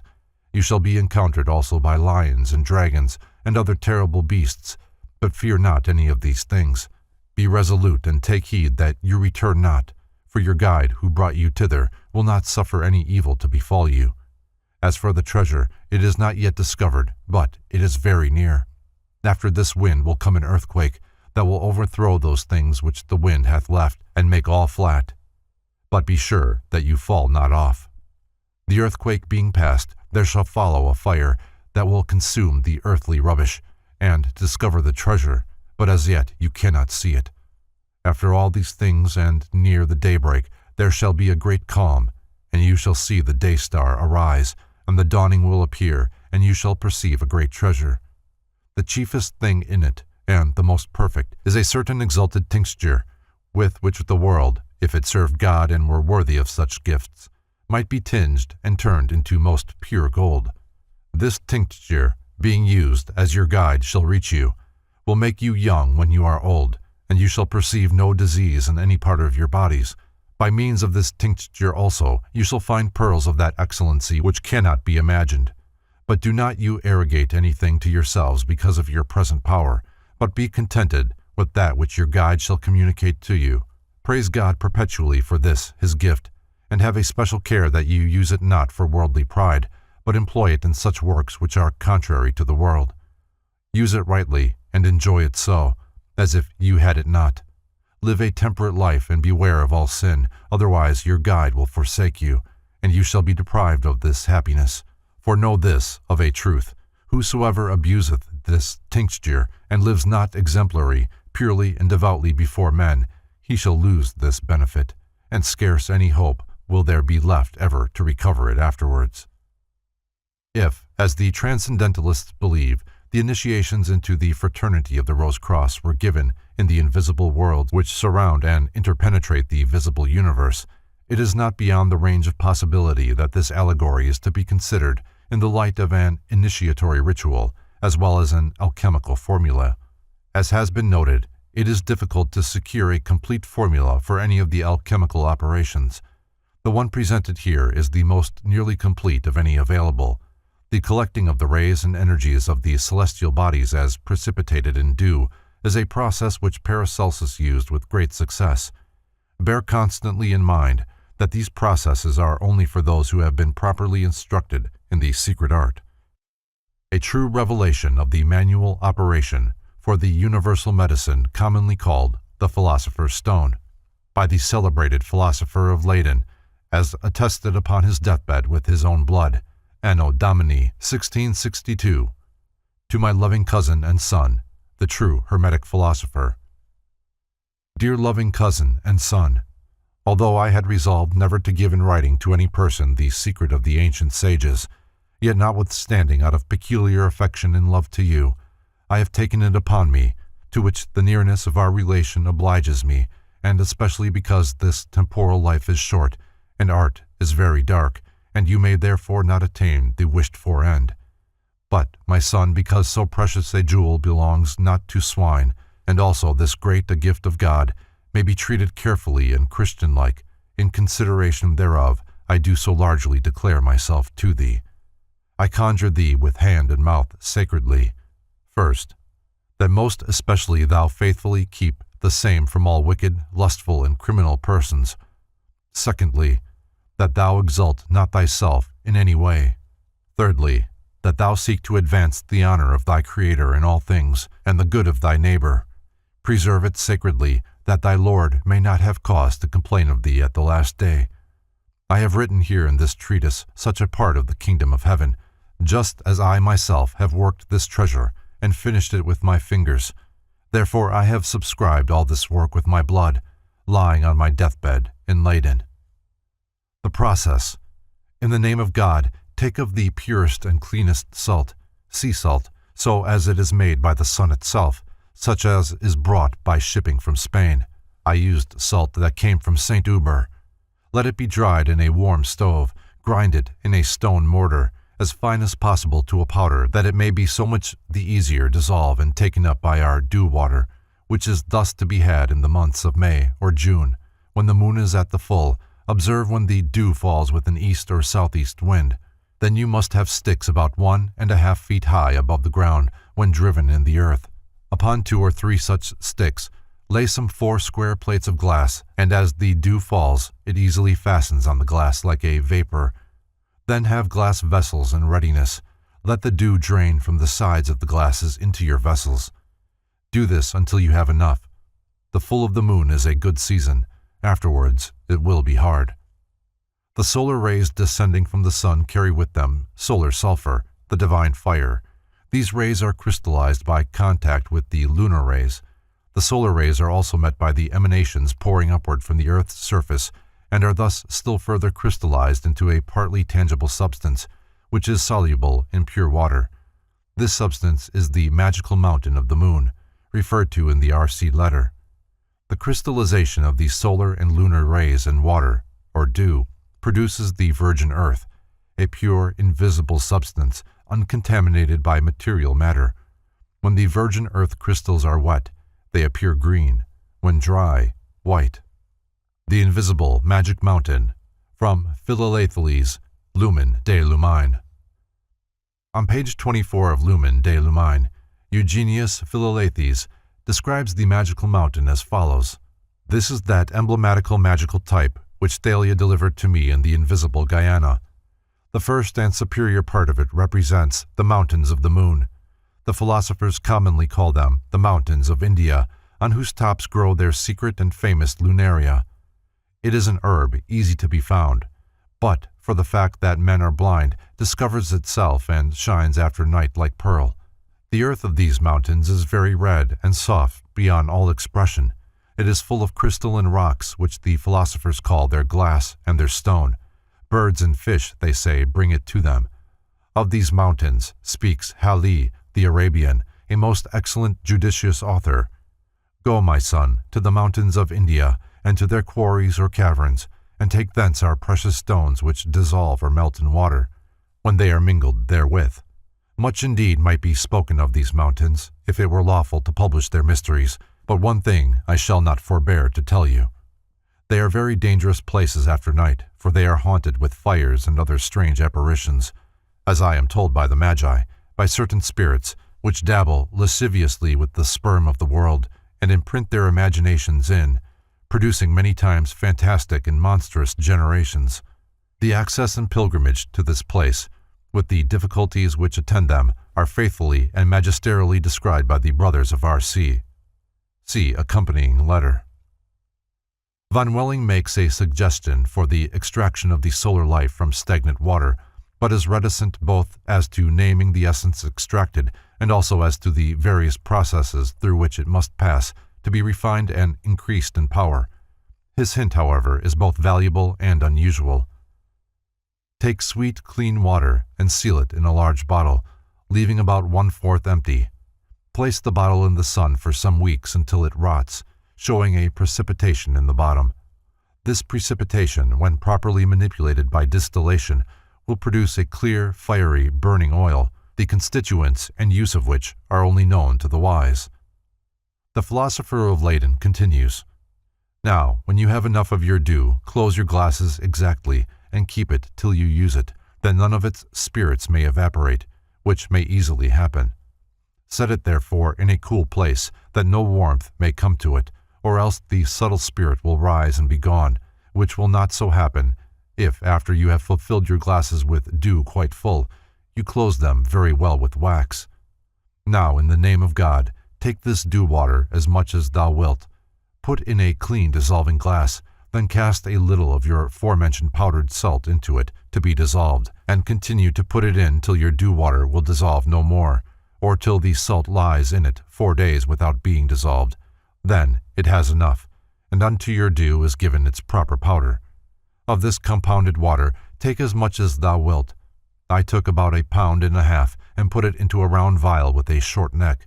Fill it without water, and lute it with a good lute, a cover and stopple that fits it well, that the subtle and living spirit of the dew may not fume away, for if they should, the soul of the salt will never be stirred up, nor the work ever brought to a right end. Let the lute dry very well of itself, and set it in the furnace of Bm to putrefy.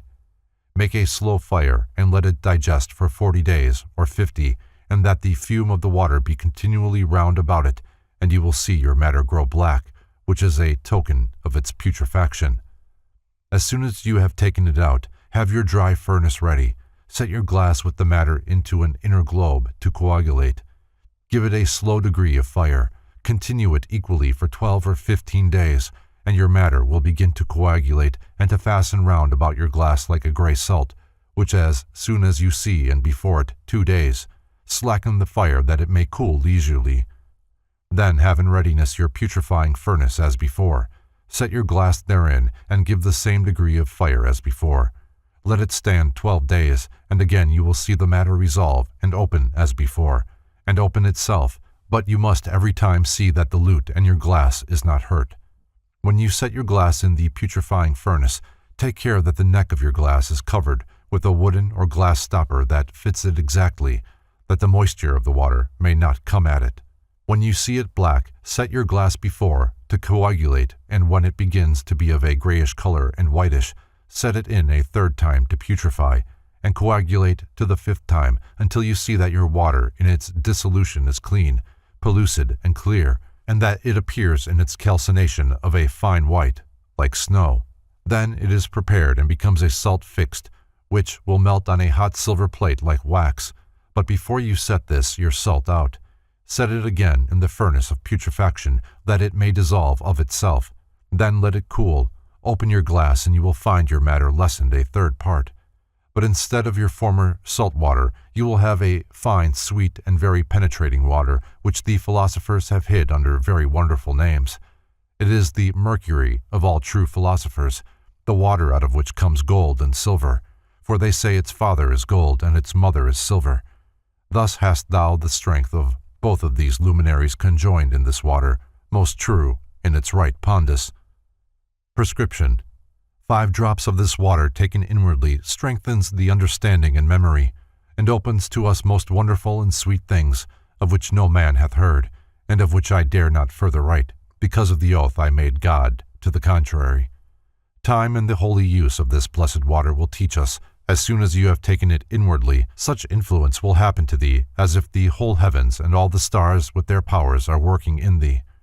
All knowledge and secret arts will be open to thee as in a dream, but the most excellent of all is, you will perfectly learn rightly to know all creatures and their nature, and by means thereof the true understanding of God, the Creator of us, heaven and earth, like David and Moses and all the saints of God, for the wisdom of our fountain of living water will instruct thee as it did Solomon and the brethren of our fraternity.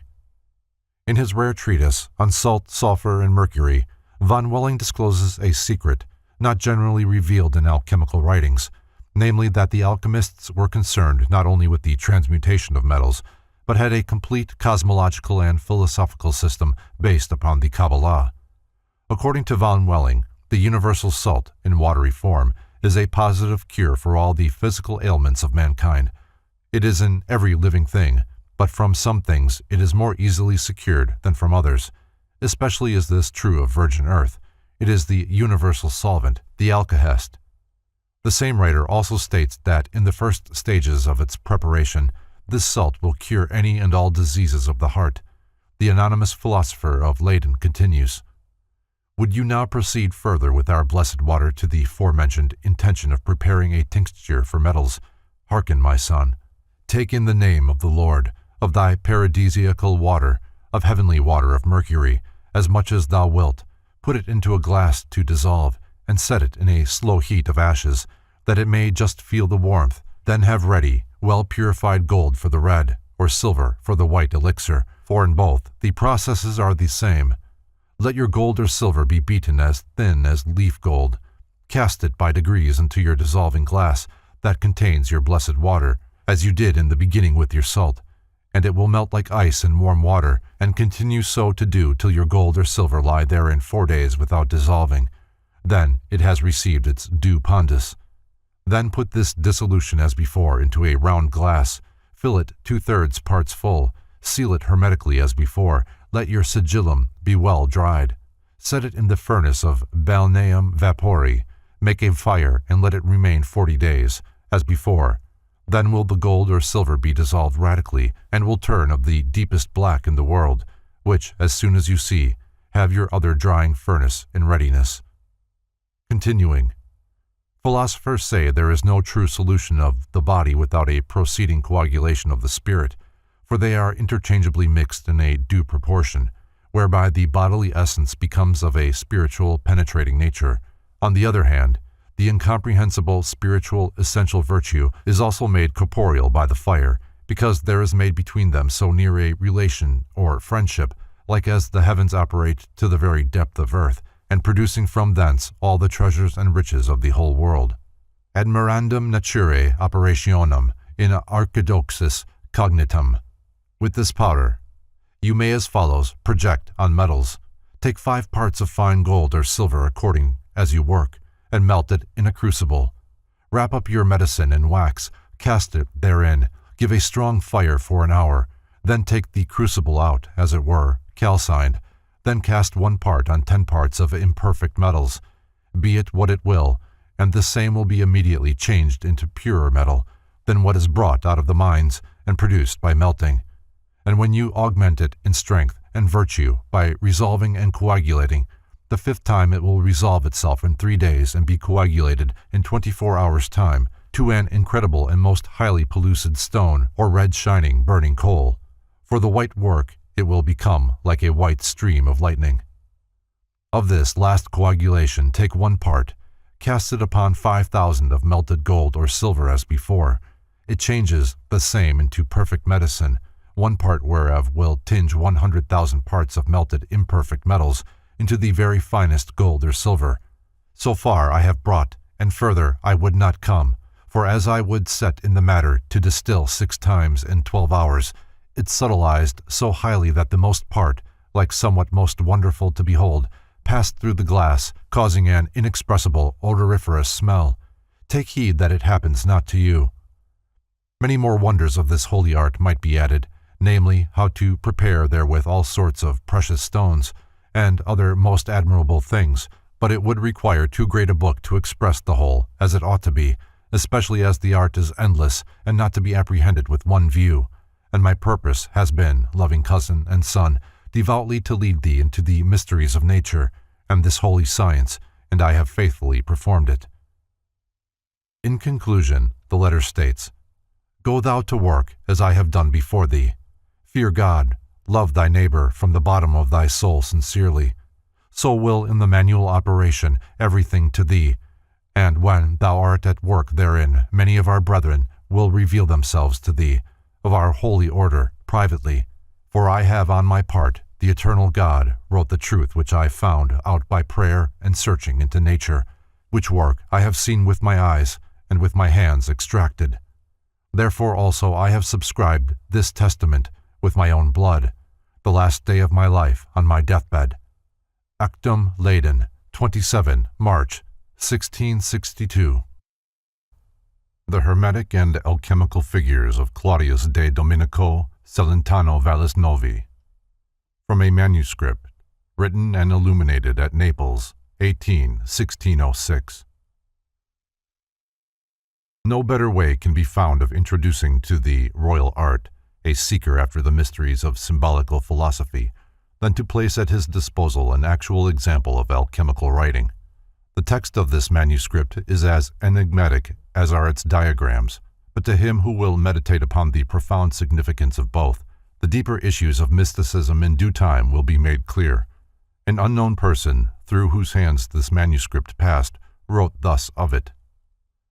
Because of its drawings and illustrated expositions, the manuscript is of preeminent importance to the Rosicrucians and the contemporary order of Freemasons.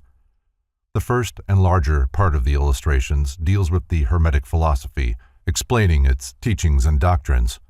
Interspersed among these are portraits of great teachers and satirical representations of bunglers and their mistaken views. The systematically arranged part shows with wonderful clearness the color development of the alchemical processes, from blue gold over black to white and rose. Throughout it treats of the change in human beings and not of the making of gold. Ever upon the grade of black, the return into chaos from which new creations are possible, follows the grade of the neophytes, the new birth, which is often repeated with impressive lucidity. The black stage occurs as usual through fire. This unopened and unpublished manuscript belongs to the order of the most important precepts and documents of the Rosicrucians and Freemasons. A search through the museums and library collections of Germany has failed to reveal any item of even a similar character. In addition to the 26 leaves here reproduced, there are 10 bottles, or retorts, each half filled with vari-colored substances. These bottles can be so easily described that it is unnecessary to reproduce them. The first bottle, from the mouth of which issues a golden shrub with 3 blossoms, contains a bluish-gray liquid, the entire figure being called our quicksilver. Under the vessel is a verse containing the significant words, "He will have white garments for black, and then red." The second bottle, from the neck of which rise 4 golden flowers, also contains the bluish-gray substance termed quicksilver. Below the bottle is the admonition to make spirit of the body and grace of the gross, that the corporeal may become incorporeal. The third bottle is entirely black, save for a golden tree trunk having 6 lopped-off branches and terminating in 5 branches, which end in knobs and protrude from the neck of the bottle. The state of the substance is termed blackness showing through the head of the raven. Under the bottle occurs the statement that the tincture of the philosophers is hidden in the air like the soul in the human body. The fourth bottle is of the deepest blackness and is called the head of the raven. Nothing rises from the neck of the vessel, for the earth, its contents, is described as submerged in chaos. The bottom of the 5th bottle contains a bluish-gray, spotted liquid, the upper part being filled with a brick-colored substance. Above are the words, 6th raven's head. Below is added, at the bottom of the vessel worms are born. The lower half of the 6th bottle is of a bluish-gray, the upper half black, the entire figure being termed 7th raven's head. A child is seated beside the bottle, concerning whom it is written, "This newly born, black son is called elixir, and will be made perfectly white." The 7th bottle is black below and black spotted with red above. The process is thus described: black, blacker than black, for many diverse colors will appear. Those black clouds will descend to the body whence they came, and the junction of body, soul, and spirit has been completed and turned to ashes. The 8th bottle is divided horizontally by a golden band, from which arises a golden stem ending in 5 leaves protruding from the neck of the bottle. The contents of the vessel are transparent, and it is written that the black clouds are past, and the great whiteness has been completed. The 9th bottle, from the neck of which rises a golden white rose, is also partly filled with a transparent liquid. The rose is made to say, "He who blanches me makes me red." The 10th and last bottle represents the consummation of the great work. The lower half of the vessel is filled with the blood-red elixir, and from the neck rises a red rose with many petals of extreme beauty. After declaring all the planets to have been present at the consummation of the great work, the author of the document concludes, "I gave to the master spirit so much silver and gold that he can never be poor." In his dedication, the author and illustrator of the manuscript declares that he has set forth all the operations of the great work. He prays to the Holy Spirit that he may be included in the number of those who have pursued this most noble of the sciences, and that he may be set always in the path of righteousness. Exclusive of his own researches, the main sources of his information are said to be the writings of St. Thomas Aquinas, Raymond Lully, and Arnold of Villanova.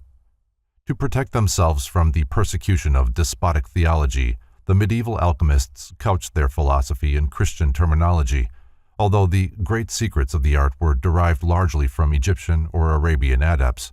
The Mohammedans were master of the Hermetic secrets, and even the great Paracelsus secured from them the major part of his knowledge. In their manifestos, the Rosicrucians also disclosed the Arabian source of their secret doctrine.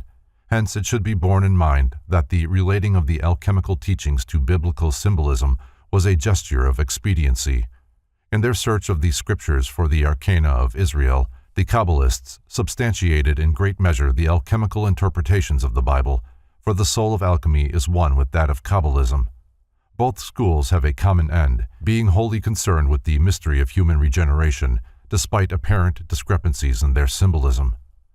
The publication of this manuscript places at the student's disposal the most profound secrets of the Hermetic art. At first, the task of decipherment may seem hopeless, and superficially minded will be tempted to scoff at the possibility of real knowledge being perpetuated in such unconventional fashion. The scoffer will not realize that one of the purposes of the document is to awaken ridicule and thus preserve more effectually its arcana from the profane. A few sheets, such as those here reproduced, represent the life work of one who has consecrated himself to the task of tearing aside the veil of the world virgin. Years of research and experimentation, days of incessant labor, nights of prayer and meditation, and at last comes the realization of the accomplishment. This is the real story told by the grotesque figures drawn so painstakingly upon the faded, worm-eaten pages. Those who have glimpsed the greater realities of being realize that the fundamental verities of life find at best only imperfect expression through physical symbols. Only those who have passed through a travail of spiritual birth can adequately comprehend and properly reverence the pathetic efforts to portray for others that knowledge necessarily locked within the heart of the one who knows. Leaf 1. The top line reads, "Our earliest medicine was made of natural objects." About the king and queen appears the statement that to them a son shall be born in 2 trees of the vine, resembling his father and without equal in all the world. About the vase is written green and white, the vase flame color, the flowers green. Our water, our silver. The lines below read, "The material of the philosopher's stone is that thick, viscous water which either heat or cold congeals. It is mercury boiled down and thickened, cooked in neutral earth with sulphurous heat, and is called the prime material of the metals. In caverns yet dark and forbidding mountains, if a stone be found which 1,000 years ago nature made out of her fruits, it will bring him that has it out of trouble. Listen carefully to all my verses. I speak them without veil and without deception." Leaf 2. At the top is a quotation from St. Thomas Aquinas concerning the composition of the philosopher's stone, which is described as of the purest transparency. In it, all the forms of the elements and their contrarieties were visible. Beneath the figure of St. Thomas Aquinas is a short paragraph praising the excellence of the philosophic stone, declaring that from the one substance can be derived 3, and from the 3, 2. To the right of St. Thomas Aquinas is a likeness of Raymond Lully, seated in the door of his hermitage. Under his feet appears a quotation from this celebrated alchemist, beginning with the question, "What is the philosopher's stone?" After declaring it to be a reddish, fixed mercury, Lully swears to the Almighty that he has told the truth and that it is not permissible to say more. The original manuscript is mutilated at this point. Leaf 3. The writing at the top of the page reads, "Death of Saturn, life of Mercury." After describing the use of these saturnine substances, the key to the process is declared to be depicted below. The verse reads, "This, the stone, is made of 4 elements. This is the truth in all nature. Take it in hand, bright and shining, with all diligence and great care, and then try to bind all securely together side by side, so the fire may cause alarm." Above the human figure is written, "Saturn is almost dead." To the right, if the devouring serpent is a statement of Albertus Magnus that Saturn and Mercury are the first principles of the stone, it also declares that nature wisely provided a mixture of elements so that earth can communicate its dryness to fire, fire its heat to air, air its moisture to water, and water its coldness to earth. Text about the base is illegible in the original. Leaf 4. At the top, let them believe that everything is possible. The art is fleeting, bright and rare, and not believed by the foolish.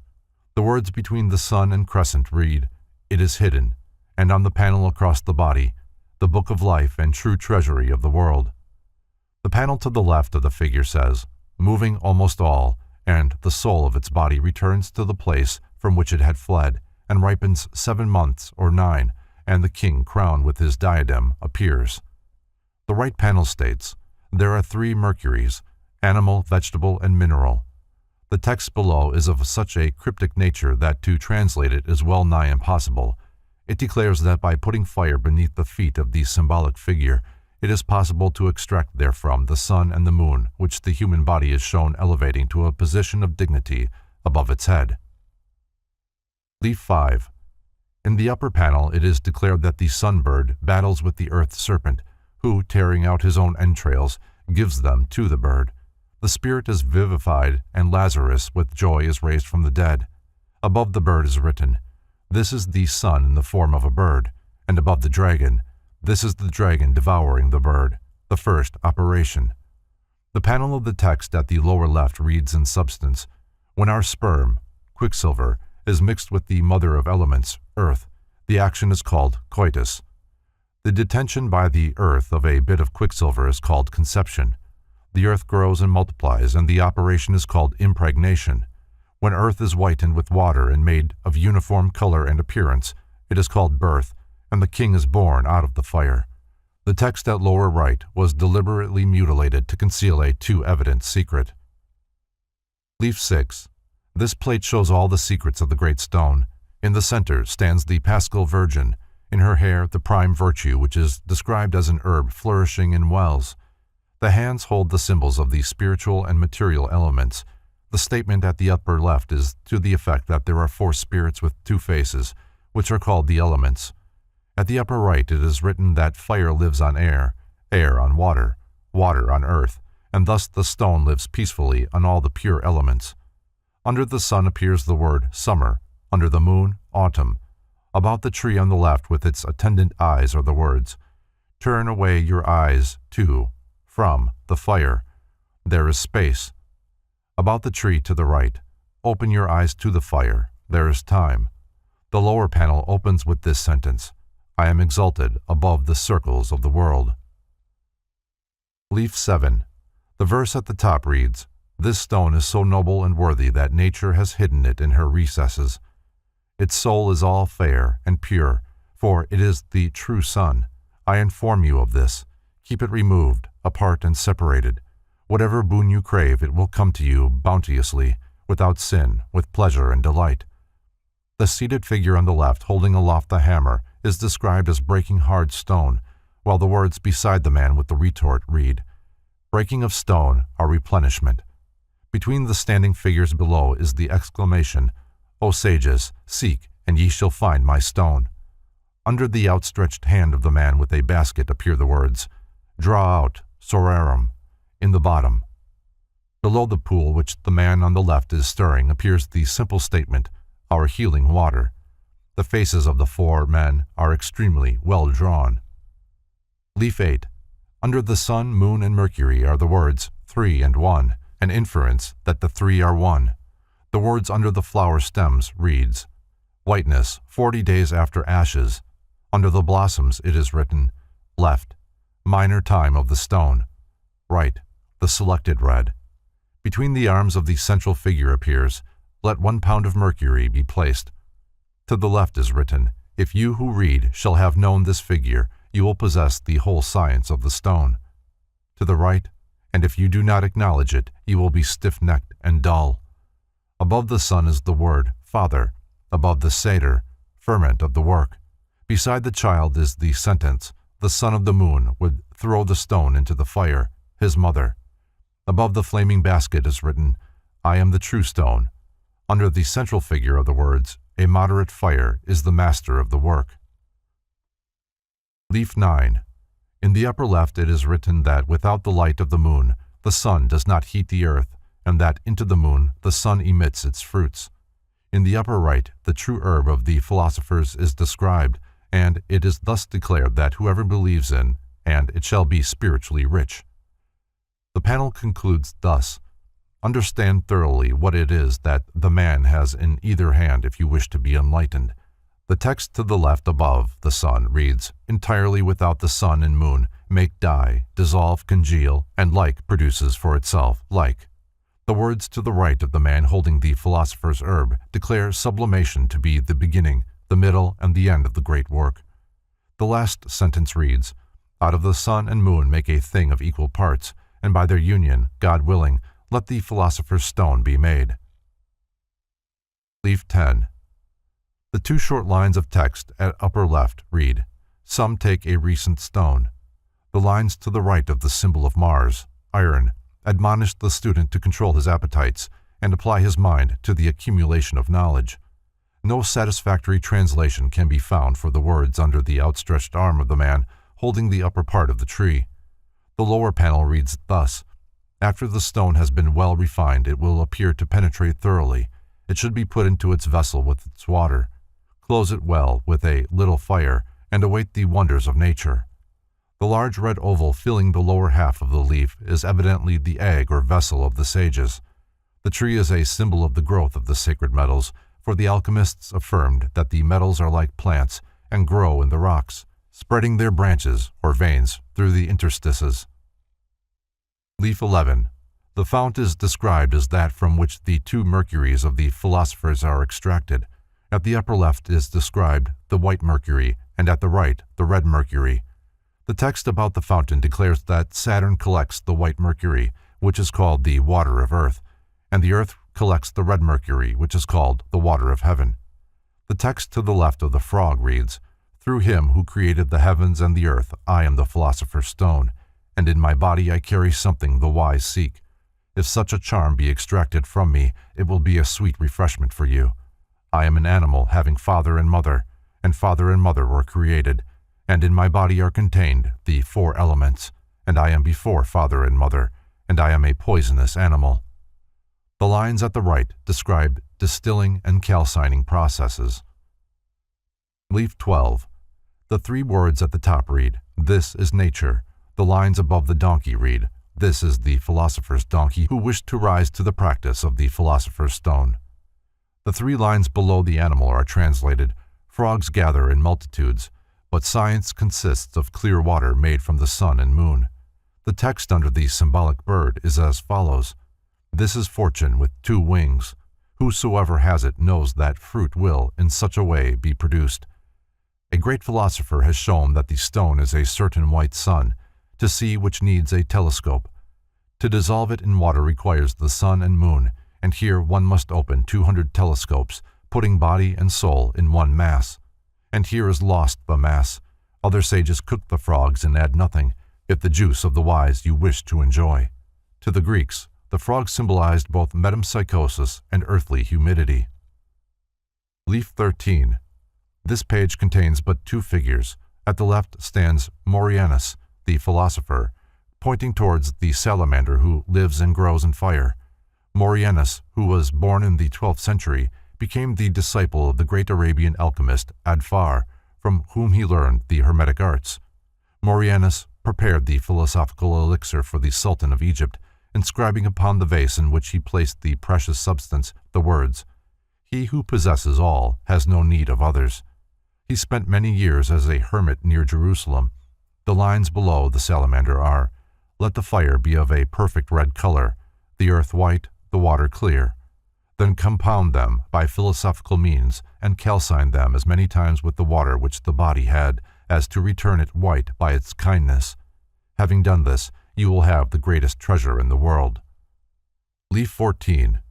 The 3 words at the top of the left page are translated, "The man that digs." Above the birds it is declared that none but the cocks of Hermes, the 2 Mercuries, shall put hand to the plough, and only after irrigation will the earth bring forth her fruits. The seated man is Count Bernard of Treviso, who says, "Work the earth with mercury."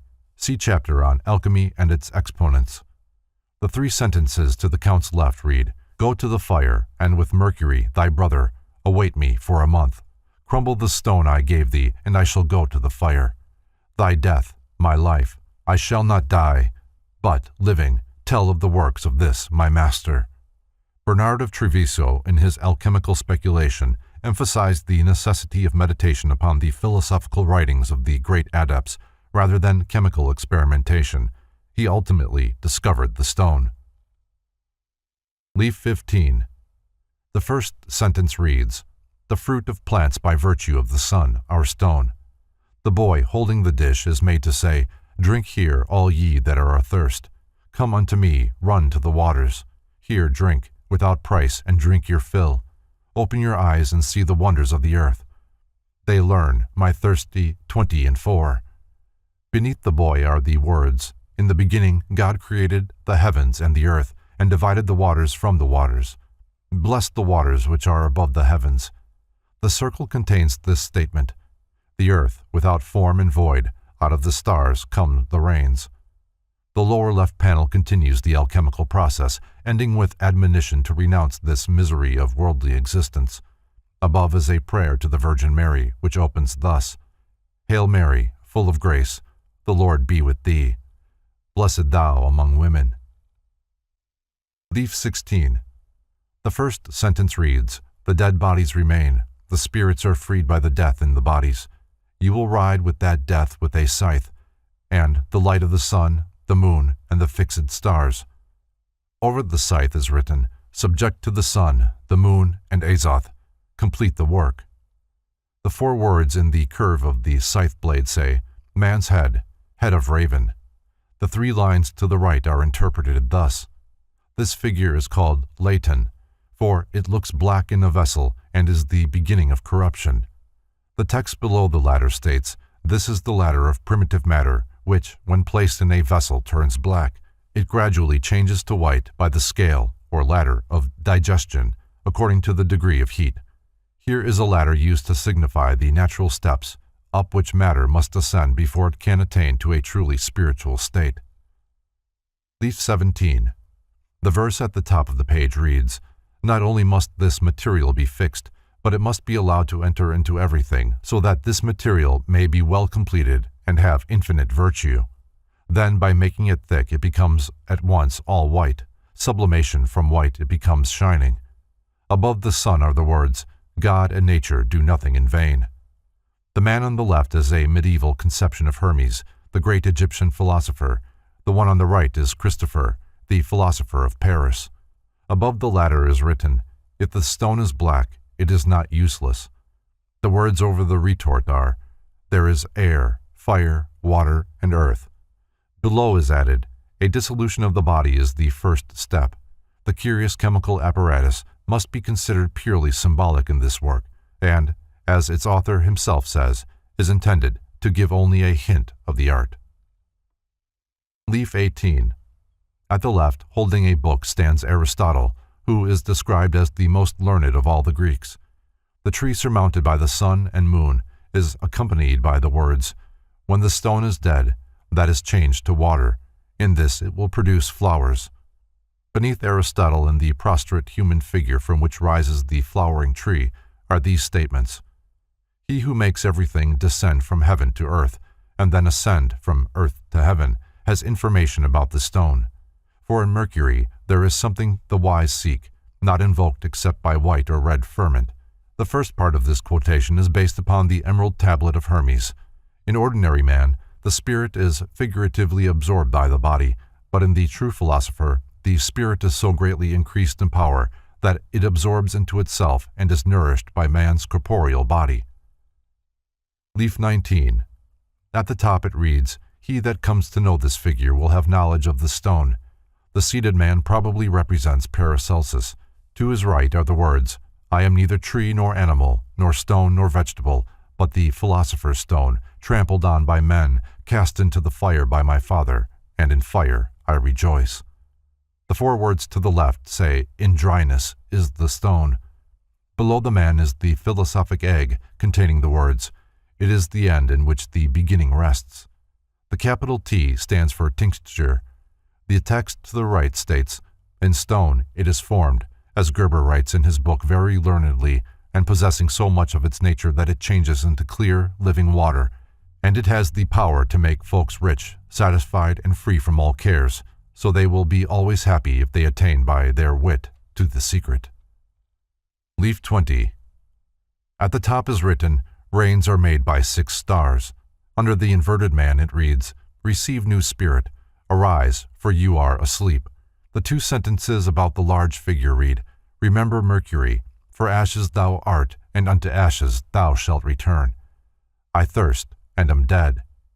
Above the 7 globes at the left is the admonition, "If he thirst, give him a drink, and he shall live." Over the man is written, "Hermes, the father of philosophers." The curved line of writing to which Hermes points says, "The measure of the drink." Under the central pedestal appears, "The light of my eyes is a lantern to my feet." Below is added, "If the beginning is unknown, the rest is unknown." Above the figure rising from the flames on the right is the statement, "He was resurrected after new moon," and under the eagle, "Thou shalt not fly further with me." Leaf 21. The upper line reads, "Two things and double, but finally one is dissolved into the first, and they make sperm." The 4 capitals, I-A-A-T, are the initial letters of the names of the elements, ignis, air, aqua, and terra. The writing under them reads, "Our fire is water. If you can give fire to fire, fire and mercury will suffice."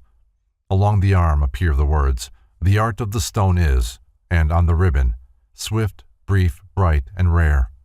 The 2 lines under the ribbon read, "Every hand is a key, because it was called the herb, celandine." Under the sun, "I am the gift of God." The verse reads, "So that you remain contented in all matters, I must listen attentively. My body is naked, clean, and shining, and I run like oil ready to drop, resplendent like bright gold, and then succumb to the plague in its bright and cheerful little chamber." Retort. Leaf 22. The verse in the upper left is as follows. This group is composed of 3 stones, lunar, solar, and mercurial. In the lunar is white sulfur, in the solar, red sulfur, in the mercurial, both, i.e. white and red, and this is the strength of all instruction. In the bottle at the left are the words, "Dissolving, calcination, sublimation complete the instruction," and, at the base, "Wash, congeal, and coagulate." Under the central tower is written, "Metallic salts, however, are hidden by 1 letter." Around the bottom of the red circle, dryness, coldness, humidity, heat, and dryness. On the points below are the names of the 4 elements. The initial I-A-A-T appear 4 times with the same meaning as that already given. The 3 powers of the Philosopher's Stone are symbolized by the heads of the cherubs in the circle in the upper left corner. Leaf 23. The writing at the upper left is, in substance, the Lord's Prayer, with the addition of the words Jesus and Mary at the end. The inverted words in the banner read, "Ye can do nothing without me, for God has so promised, saying, so be it." The text under the angel reads, "By this plague he will be damned who knows he is dead, all cold in a black body. And let this be thy first comfort, then he will burn unto calcination. When I have reduced him within this door, know for certain that I shall be blessed if I know how to cultivate the garden." The main part of the leaf is devoted to an elaborate symbolic drawing of alchemical equipment, under which are the words, "The furnace of distillation, congealing, rectification, perfection, fixation, quintessence of the philosophers." By quintessence should be understood the 5th essence of the most wise. Leaf 24. The words at the top read, "I, the bird, the adept, speak into thine ears from the sun, moon, and Azoth. The work is perfected with little labor." The panel to the left describes the nature of primordial matter and the drink of the philosophers. The text to the right reads, "This is my beloved Son whom I saw and loved. If he be resurrected, he will remain at home, and in that house the spirit will be the soul and the body, for Mercury may be called the son of the sun and the moon." Under the child's figure is added, "If he were not dead, I should not have been his mother. I bore him after death, before he was born in the world."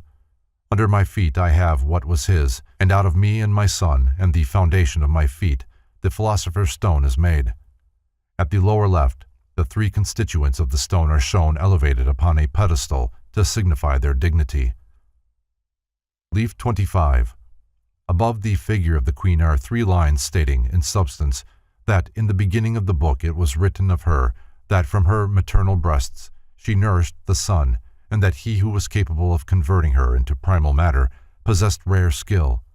Opposite the queen's head are the words, "In the highest mountains, this water," and "I am the light of the philosophers." To the left of the queen is an admonition to strike the sons, whom she bears. She calls herself the mother of the sun, the sister of the moon, and the servant and spouse of Mercury. On the right she is made to exclaim, "I cannot be crowned unless these sons of mine become ashes." The sons are shown directly below. The verse under the queen continues the alchemical processes, describing the method in which the exudations from the substance should be preserved. Leaf 26.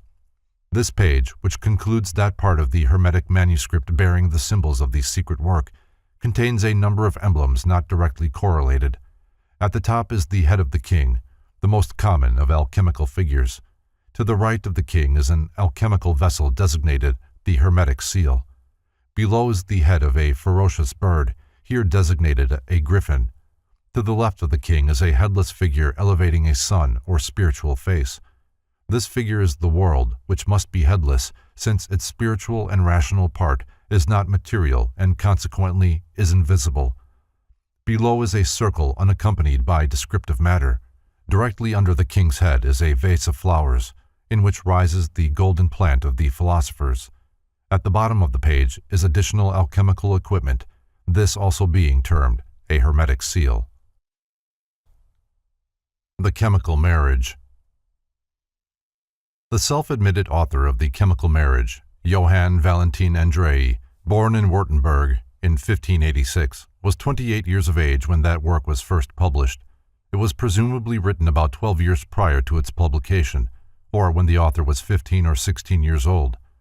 The fact is almost incredible that one so young could produce a volume containing the wealth of symbolic thought and philosophy hidden between the lines of The Chemical Marriage. This book makes the earliest known reference to Christian Rosenkreuz and is generally regarded as the third of the series of original Rosicrucian manifestos. As a symbolic work, the book itself is hopelessly irreconcilable with the statements made by Andrei concerning it. The story of The Chemical Marriage relates in detail a series of incidents occurring to an aged man, presumably the Father CRC of the Fama and Confessio. If Father CRC was born in 1378, as stated in the Confessio, and is identical with the Christian Rosenkreuz of The Chemical Marriage, he was elevated to the dignity of a Knight of the Golden Stone in the 81st year of his life, 1459. In the light of his own statements, it is inconceivable that Andrei could have been Father Rosicross.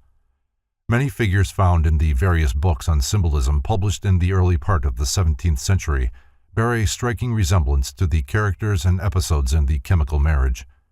The alchemical wedding may prove to be the key to the riddle of Baconian Rosicrucianism. The presence in the German text of The Chemical Marriage of some words in English indicates its author to have been conversant also with that language.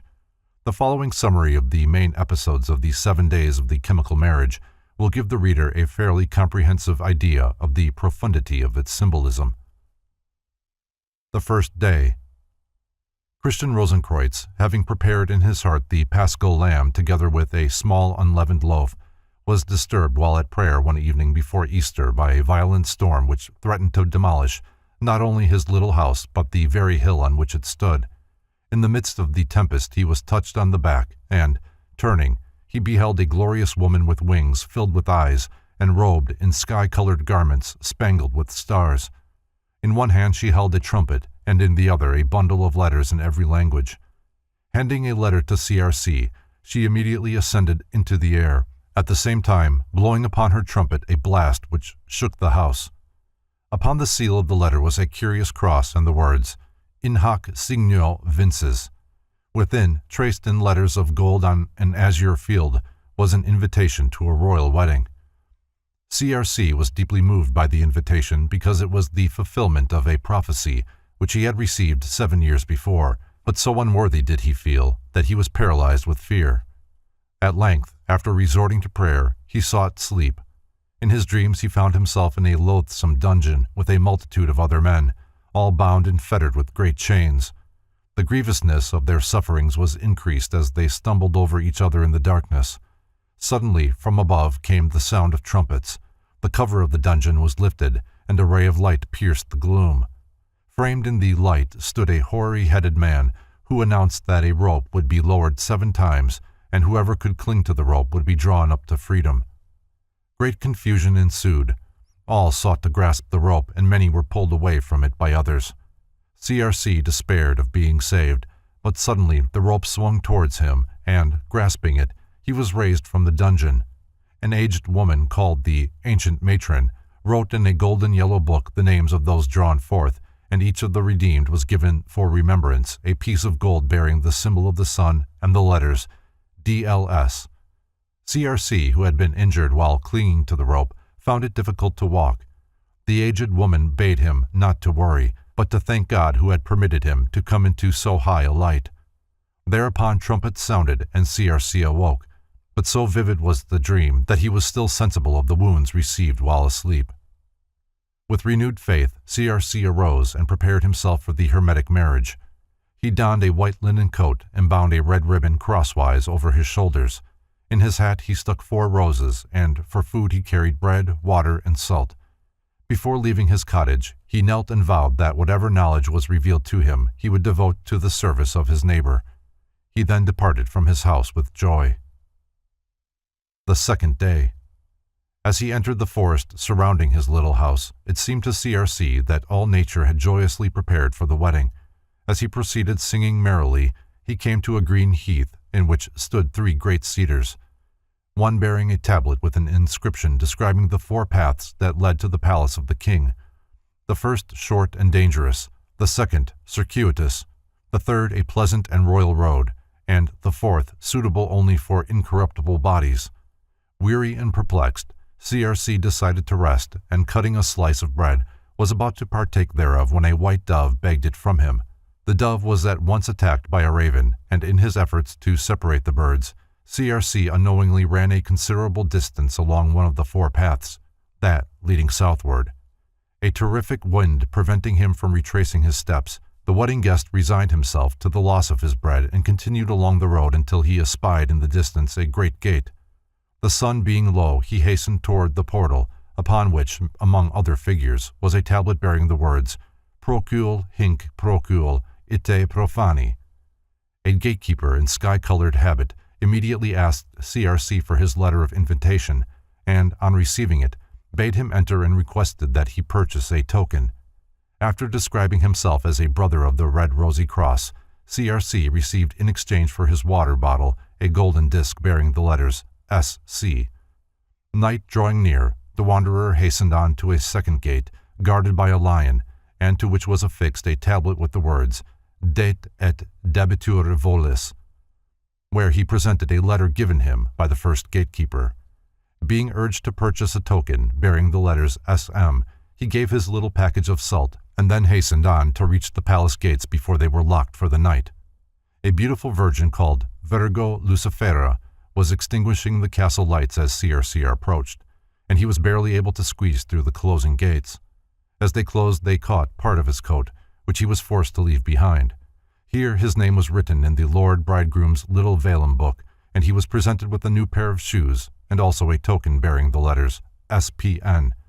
He was then conducted by pages to a small chamber where the ice-gray locks were cut from the crown of his head by invisible barbers, after which he was ushered into a spacious hall where a goodly number of kings, princes, and commoners were assembled.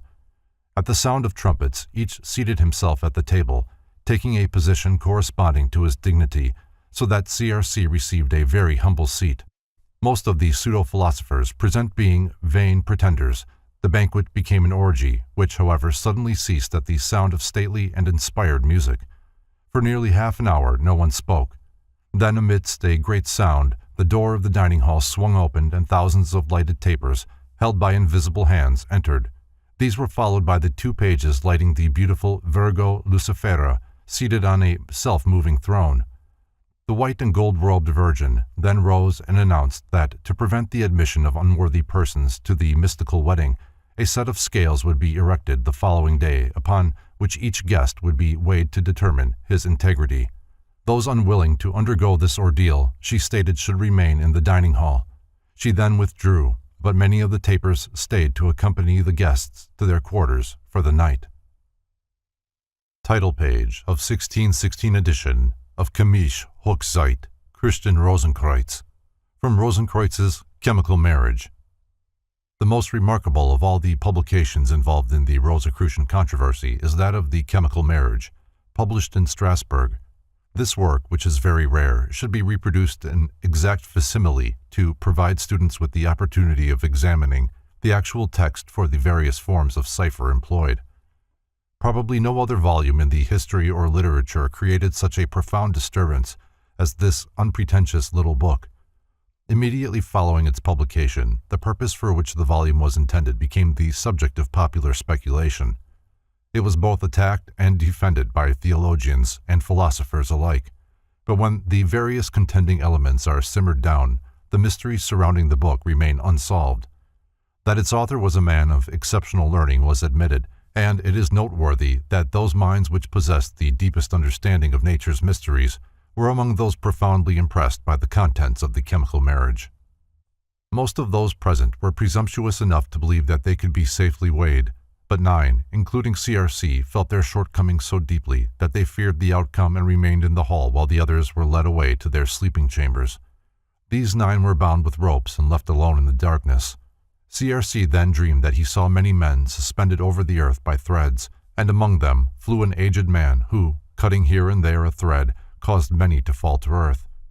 Those who in arrogance had soared to lofty heights accordingly fell a great distance, and sustained more injury than the more humble ones who, falling but a short distance, often landed without mishap.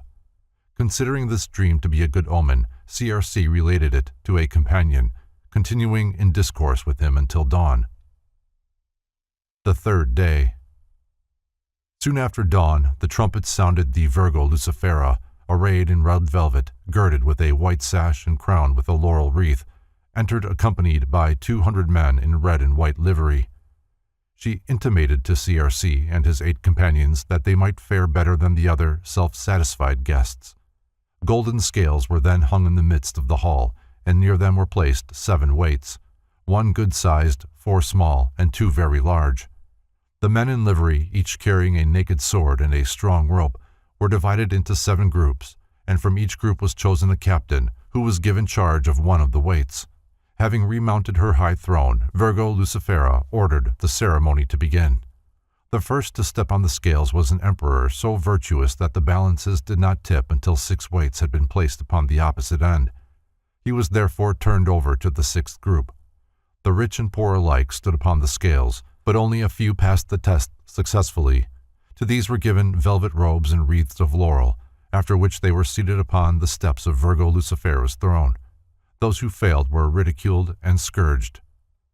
The inquisition being finished, one of the captains begged Virgo Lucifera to permit the 9 men who had declared themselves unworthy also to be weighed, and this caused CRC anguish and fear. Of the first 7, 1 succeeded and was greeted with joy. CRC was the 8th, and he not only withstood all the weights, but even when 3 men hung on the opposite end of the beam, he could not be moved. A page cried out, "That is he!" CRC was quickly set at liberty and permitted to release one of the captives. He chose the first emperor. Virgo Lucifera then requested the red roses that CRC carried, which he immediately gave her. The ceremony of the scales ended about 10 o'clock in the forenoon. After agreeing upon the penalties to be imposed upon those whose shortcomings had thus been exposed, a dinner was served to all. The few successful artists, including CRC, were given the chief seats, after which the golden fleece and a flying lion were bestowed upon them in the name of the bridegroom. Virgo Lucifera then presented a magnificent goblet to the guests, stating that the king had requested all to share its contents. Following this, CRC and his companions were taken out upon a scaffolding where they beheld the various penalties suffered by those who failed. Before leaving the palace, each of the rejected guests was given a draught of forgetfulness. The elect then returned to the castle, where to each was assigned a learned page, who conducted them through the various parts of the edifice. CRC saw many things his companions were not privileged to behold, including the royal sepulchre, where he learned more than is extant in all books.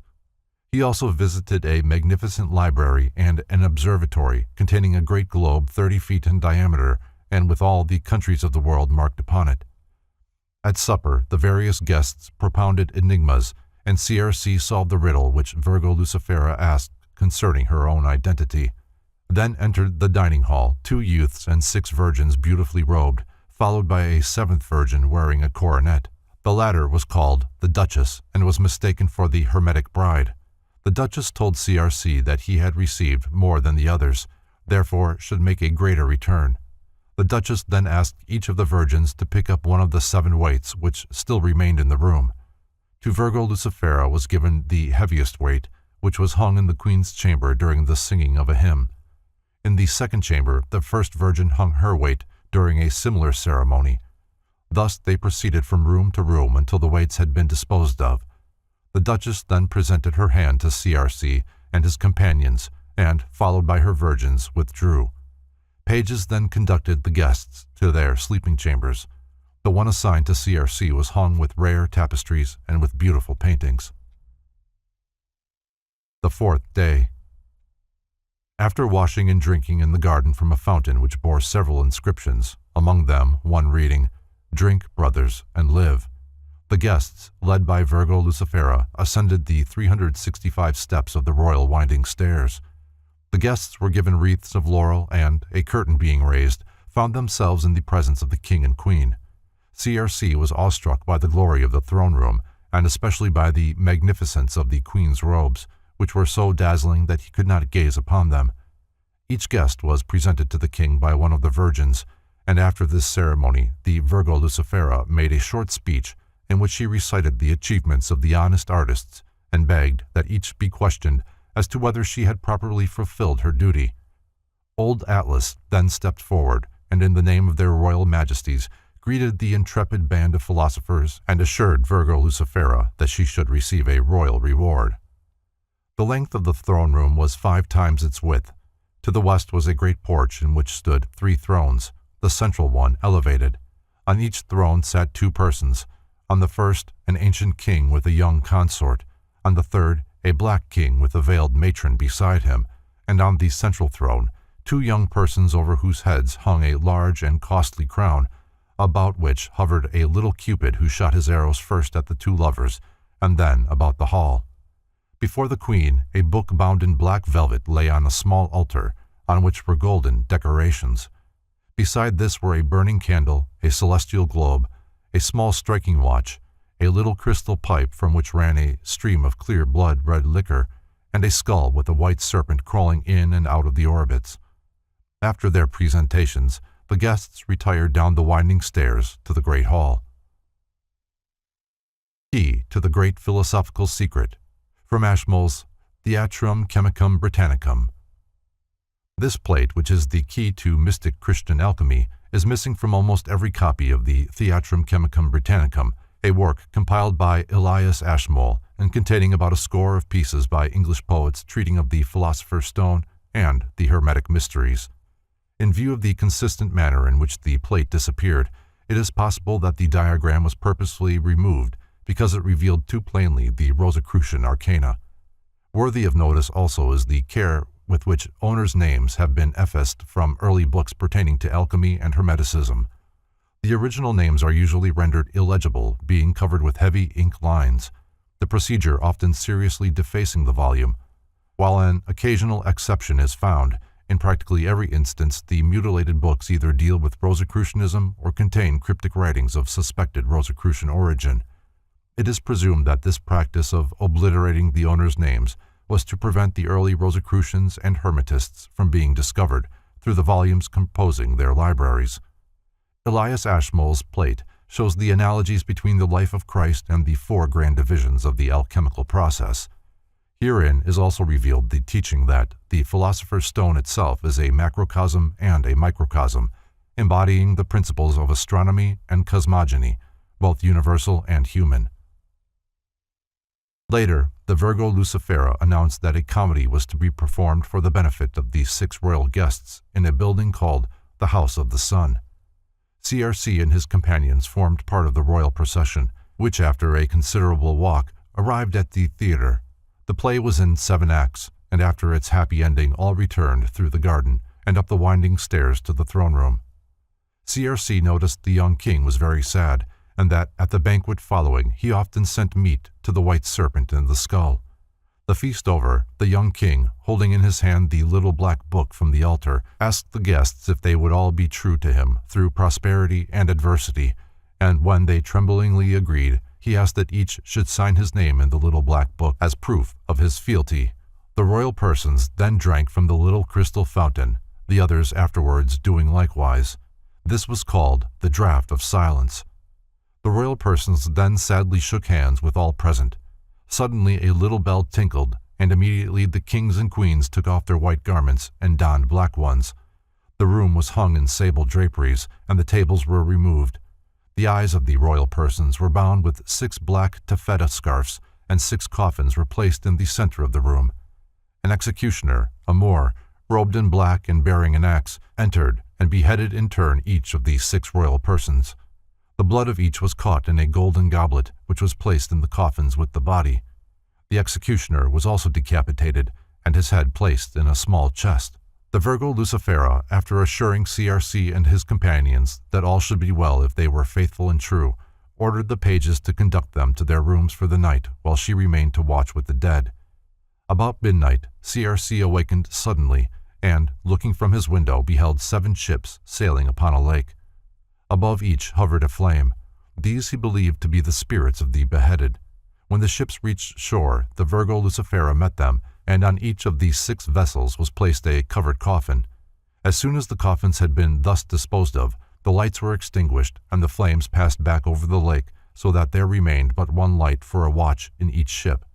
After beholding this strange ceremony, CRC returned to his bed and slept till morning.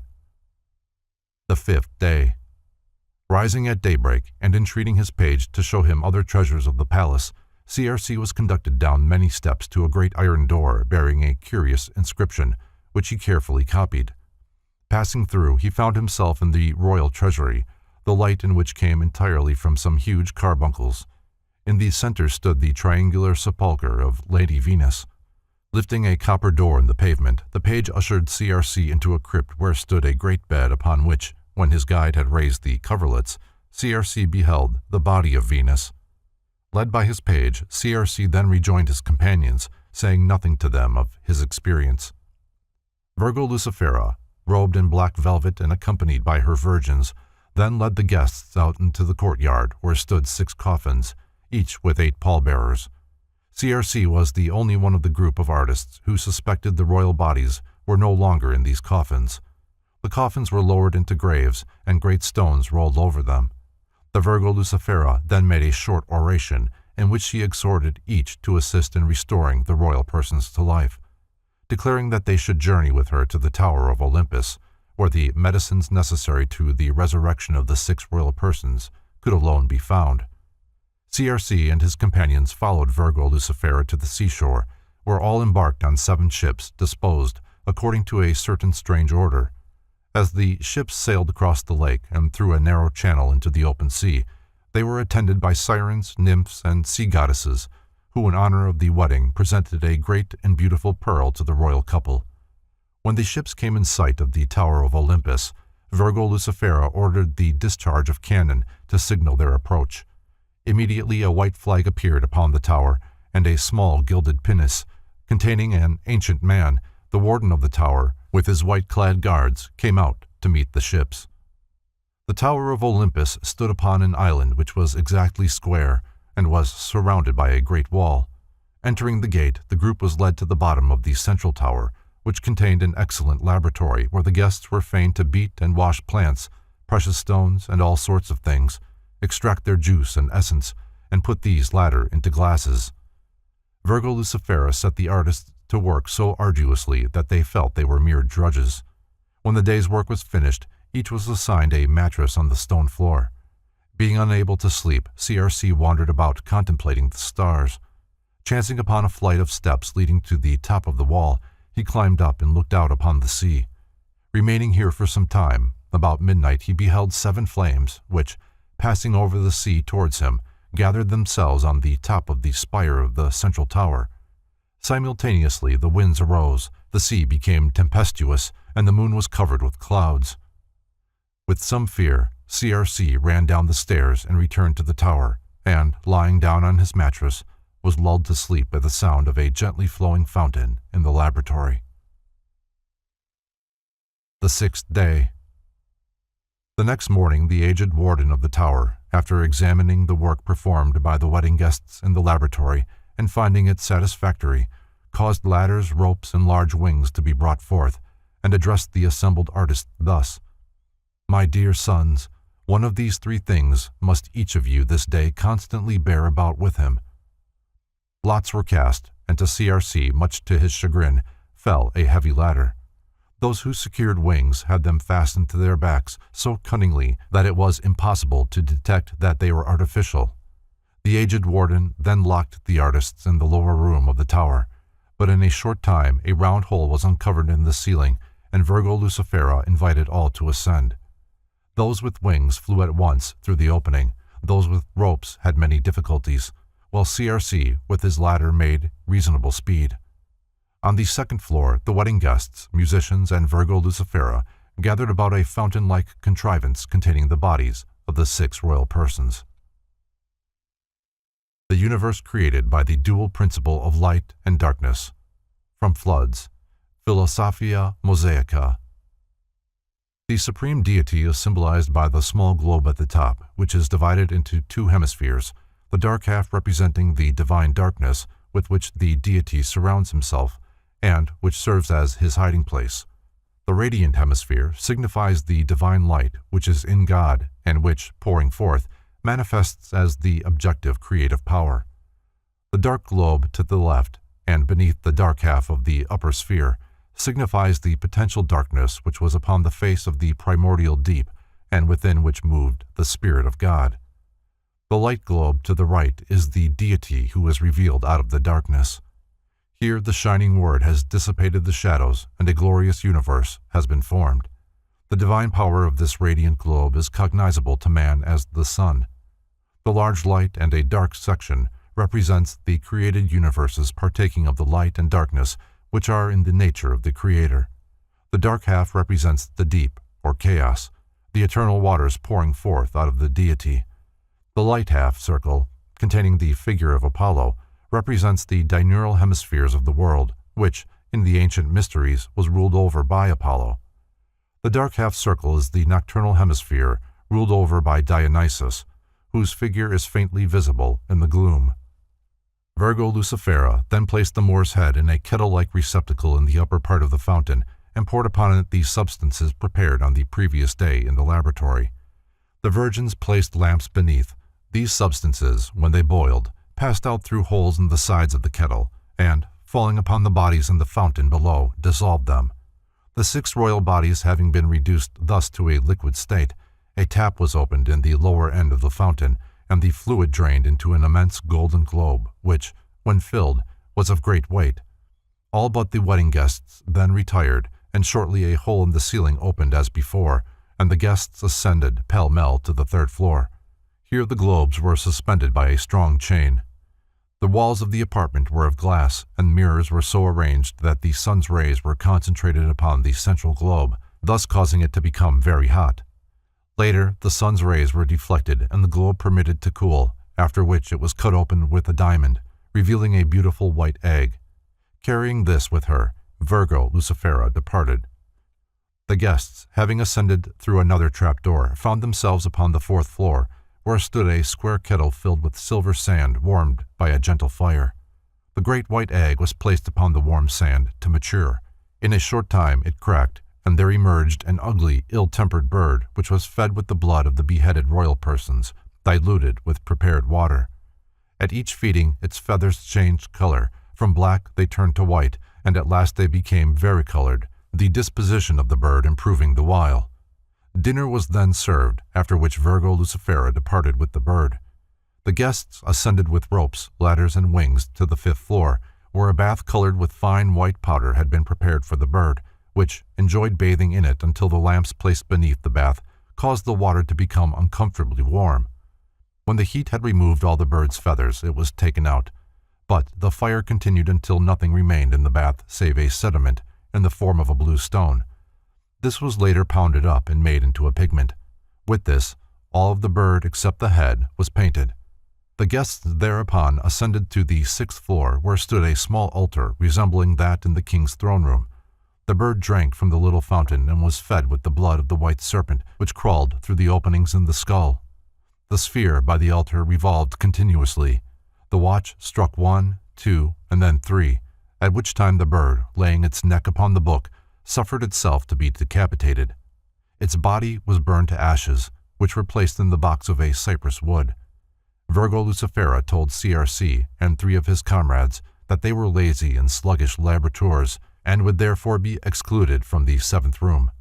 Musicians were sent for, who with cornets were to blow the 4th in ridicule from the chamber. CRC and his 3 companions were disheartened until the musicians told them to be of good cheer and led them up a winding stair to the 8th floor of the tower directly beneath the roof. Here the old warden, standing upon a little round furnace, welcomed them and congratulated them upon being chosen by Virgo Lucifera for this greater work. Virgo Lucifera then entered, and after laughing at the perplexity of her guests, emptied the ashes of the bird into another vessel. Filling the cypress box with useless matter, she thereupon returned to the 7th floor, presumably to mislead those assembled there by setting them to work upon the false ashes in the box. CRC and his 3 friends were set to work moistening the bird's ashes with specially prepared water until the mixture became of dough-like consistency, after which it was heated and molded into 2 miniature forms. Later, these were opened, disclosing 2 bright and almost transparent human images about 4 inches high, homunculi, one male and the other female. These tiny forms were laid upon satin cushions and fed drop by drop with the blood of the bird until they grew to normal size and of great beauty. Though the bodies had the consistency of flesh, they showed no signs of life, for the soul was not in them. The bodies were next surrounded with torches and their faces covered with silk. Virgo Lucifera then appeared, bearing 2 curious white garments. The virgins also entered, among them 6 bearing great trumpets. A trumpet was placed upon the mouth of one of the 2 figures, and CRC saw a tiny hole open in the dome of the tower and a ray of light descend through the tube of the trumpet and enter the body. This process was repeated 3 times on each body. The 2 newly ensouled forms were then removed upon a traveling couch. In about half an hour the young king and queen awakened, and the Virgo Lucifera presented them with the white garments. These they donned, and the king in his own person most graciously returned thanks to CRC and his companions, after which the royal persons departed upon a ship. CRC and his 3 privileged friends then rejoined the other artists, making no mention of that which they had seen. Later the entire party were assigned handsome chambers, where they rested till morning. The 7th day. In the morning, Virgo Lucifera announced that each of the wedding guests had become a Knight of the Golden Stone. The aged warden then presented each man with a gold medal, bearing on one side the inscription, At Not Me, and on the other, Tem Na F. The entire company returned in 12 ships to the king's palace. The flags on the vessels bore the signs of the zodiac, and CRC sat under that of Libra. As they entered the lake, many ships met them, and the king and queen, together with their lords, ladies, and virgins, rode forth on a golden barge to greet the returning guests. Atlas then made a short oration in the king's behalf, also asking for the royal presence. In reply, the aged warden delivered to Cupid, who hovered about the royal pair, a small, curious-shaped casket. CRC and the old lord, each bearing a snow-white ensign with a red cross on it, rode in the carriage with the king. At the first gate stood the porter with blue clothes, who, upon seeing CRC, begged him to intercede with the king to release him from that post of servitude. The king replied that the porter was a famous astrologer who was forced to keep the gate as a punishment for the crime of having gazed upon Lady Venus, reposing upon her couch. The king further declared that the porter could be released only when another was found who had committed the same crime. Upon hearing this, CRC's heart sank, for he realized himself to be the culprit, but he remained silent at that time. The newly created Knights of the Golden Stone were obliged to subscribe to 5 articles drawn up by His Royal Highness. 1. That they would ascribe their order only to God and His handmaid, nature. 2. That they should abominate all uncleanness and vice. 3. That they should always be ready to assist the worthy and needy. 4. That they should not use their knowledge and power for the attainment of worldly dignity. 5. That they should not desire to live longer than God had decreed. They were then duly installed as knights, which ceremony was ratified in a little chapel where CRC hung up his golden fleece and his hat for an eternal memorial, and here he inscribed the following: Summa Scientia Nihil Scier, Frater Christianus Rosenkreuz, Equas Aure Lapidus, Anno 1459. After the ceremony, CRC admitted that he was the one who had beheld Venus and consequently must become the porter of the gate. The king embraced him fondly, and he was assigned to a great room containing 3 beds, one for himself, one for the aged lord of the tower, and the third for old Atlas. The chemical marriage here comes to an abrupt end, leaving the impression that CRC was to assume his duties as porter on the following morning. The book ends in the middle of a sentence, with a note in italics, presumably by the editor.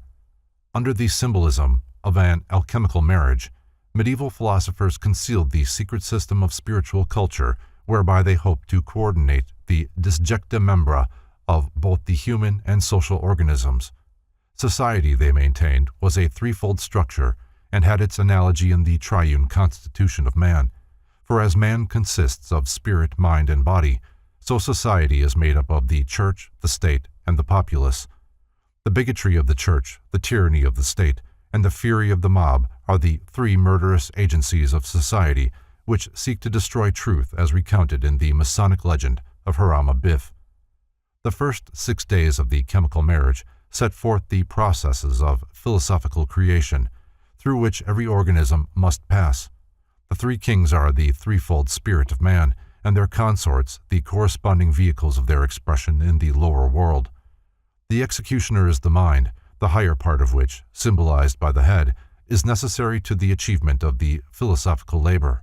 Thus the parts of man, by the alchemists symbolized as planets and elements, when blended together according to a certain divine formula, result in the creation of 2 philosophic babes which, fed upon the blood of the alchemical bird, become rulers of the world. From an ethical standpoint, the young king and queen resurrected at the summit of the tower and ensouled by the divine life represent the forces of intelligence and love which must ultimately guide society. Intelligence and love are the 2 great ethical luminaries of the world and correspond to enlightened spirit and regenerated body. The bridegroom is reality, and the bride the regenerated being who attains perfection by becoming one with reality through a cosmic marriage wherein the mortal part attains immortality by being united with its own immortal source.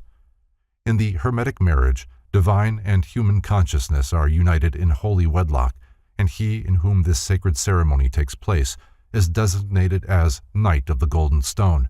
He thereby becomes a divine philosophic diamond composed of the quintessence of his own 7-fold constitution. Such is the true interpretation of the mystical process of becoming a bride of the Lamb. The Lamb of God is signified by the golden fleece that Jason was forced to win before he could assume his kingship. The flying lion is illumined will, an absolute prerequisite to the achievement of the great work. The episode of weighing the souls of men has its parallel in the ceremony described in the Egyptian Book of the Dead. The walled city, entered by CRC, represents the sanctuary of wisdom, wherein dwell the real rulers of the world, the initiated philosophers. Like the ancient mysteries after which it was patterned, the Order of the Rose Cross possessed a secret ritual which was lived by the candidate for a prescribed number of years before he was eligible to the inner degrees of the society. The various floors of the Tower of Olympus represent the orbits of the planets. The ascent of the philosophers from one floor to another also parallels certain rituals of the Eleusinian mysteries and the rites of Mithras, wherein the candidate ascended the 7 rungs of a ladder or climbed the 7 steps of a pyramid in order to signify release from the influences of the planetary governors. Man becomes master of the 7 spheres only when he transmutes the impulses received from them. He who masters the 7 worlds and is reunited with the divine source of his own nature consummates the Hermetic marriage.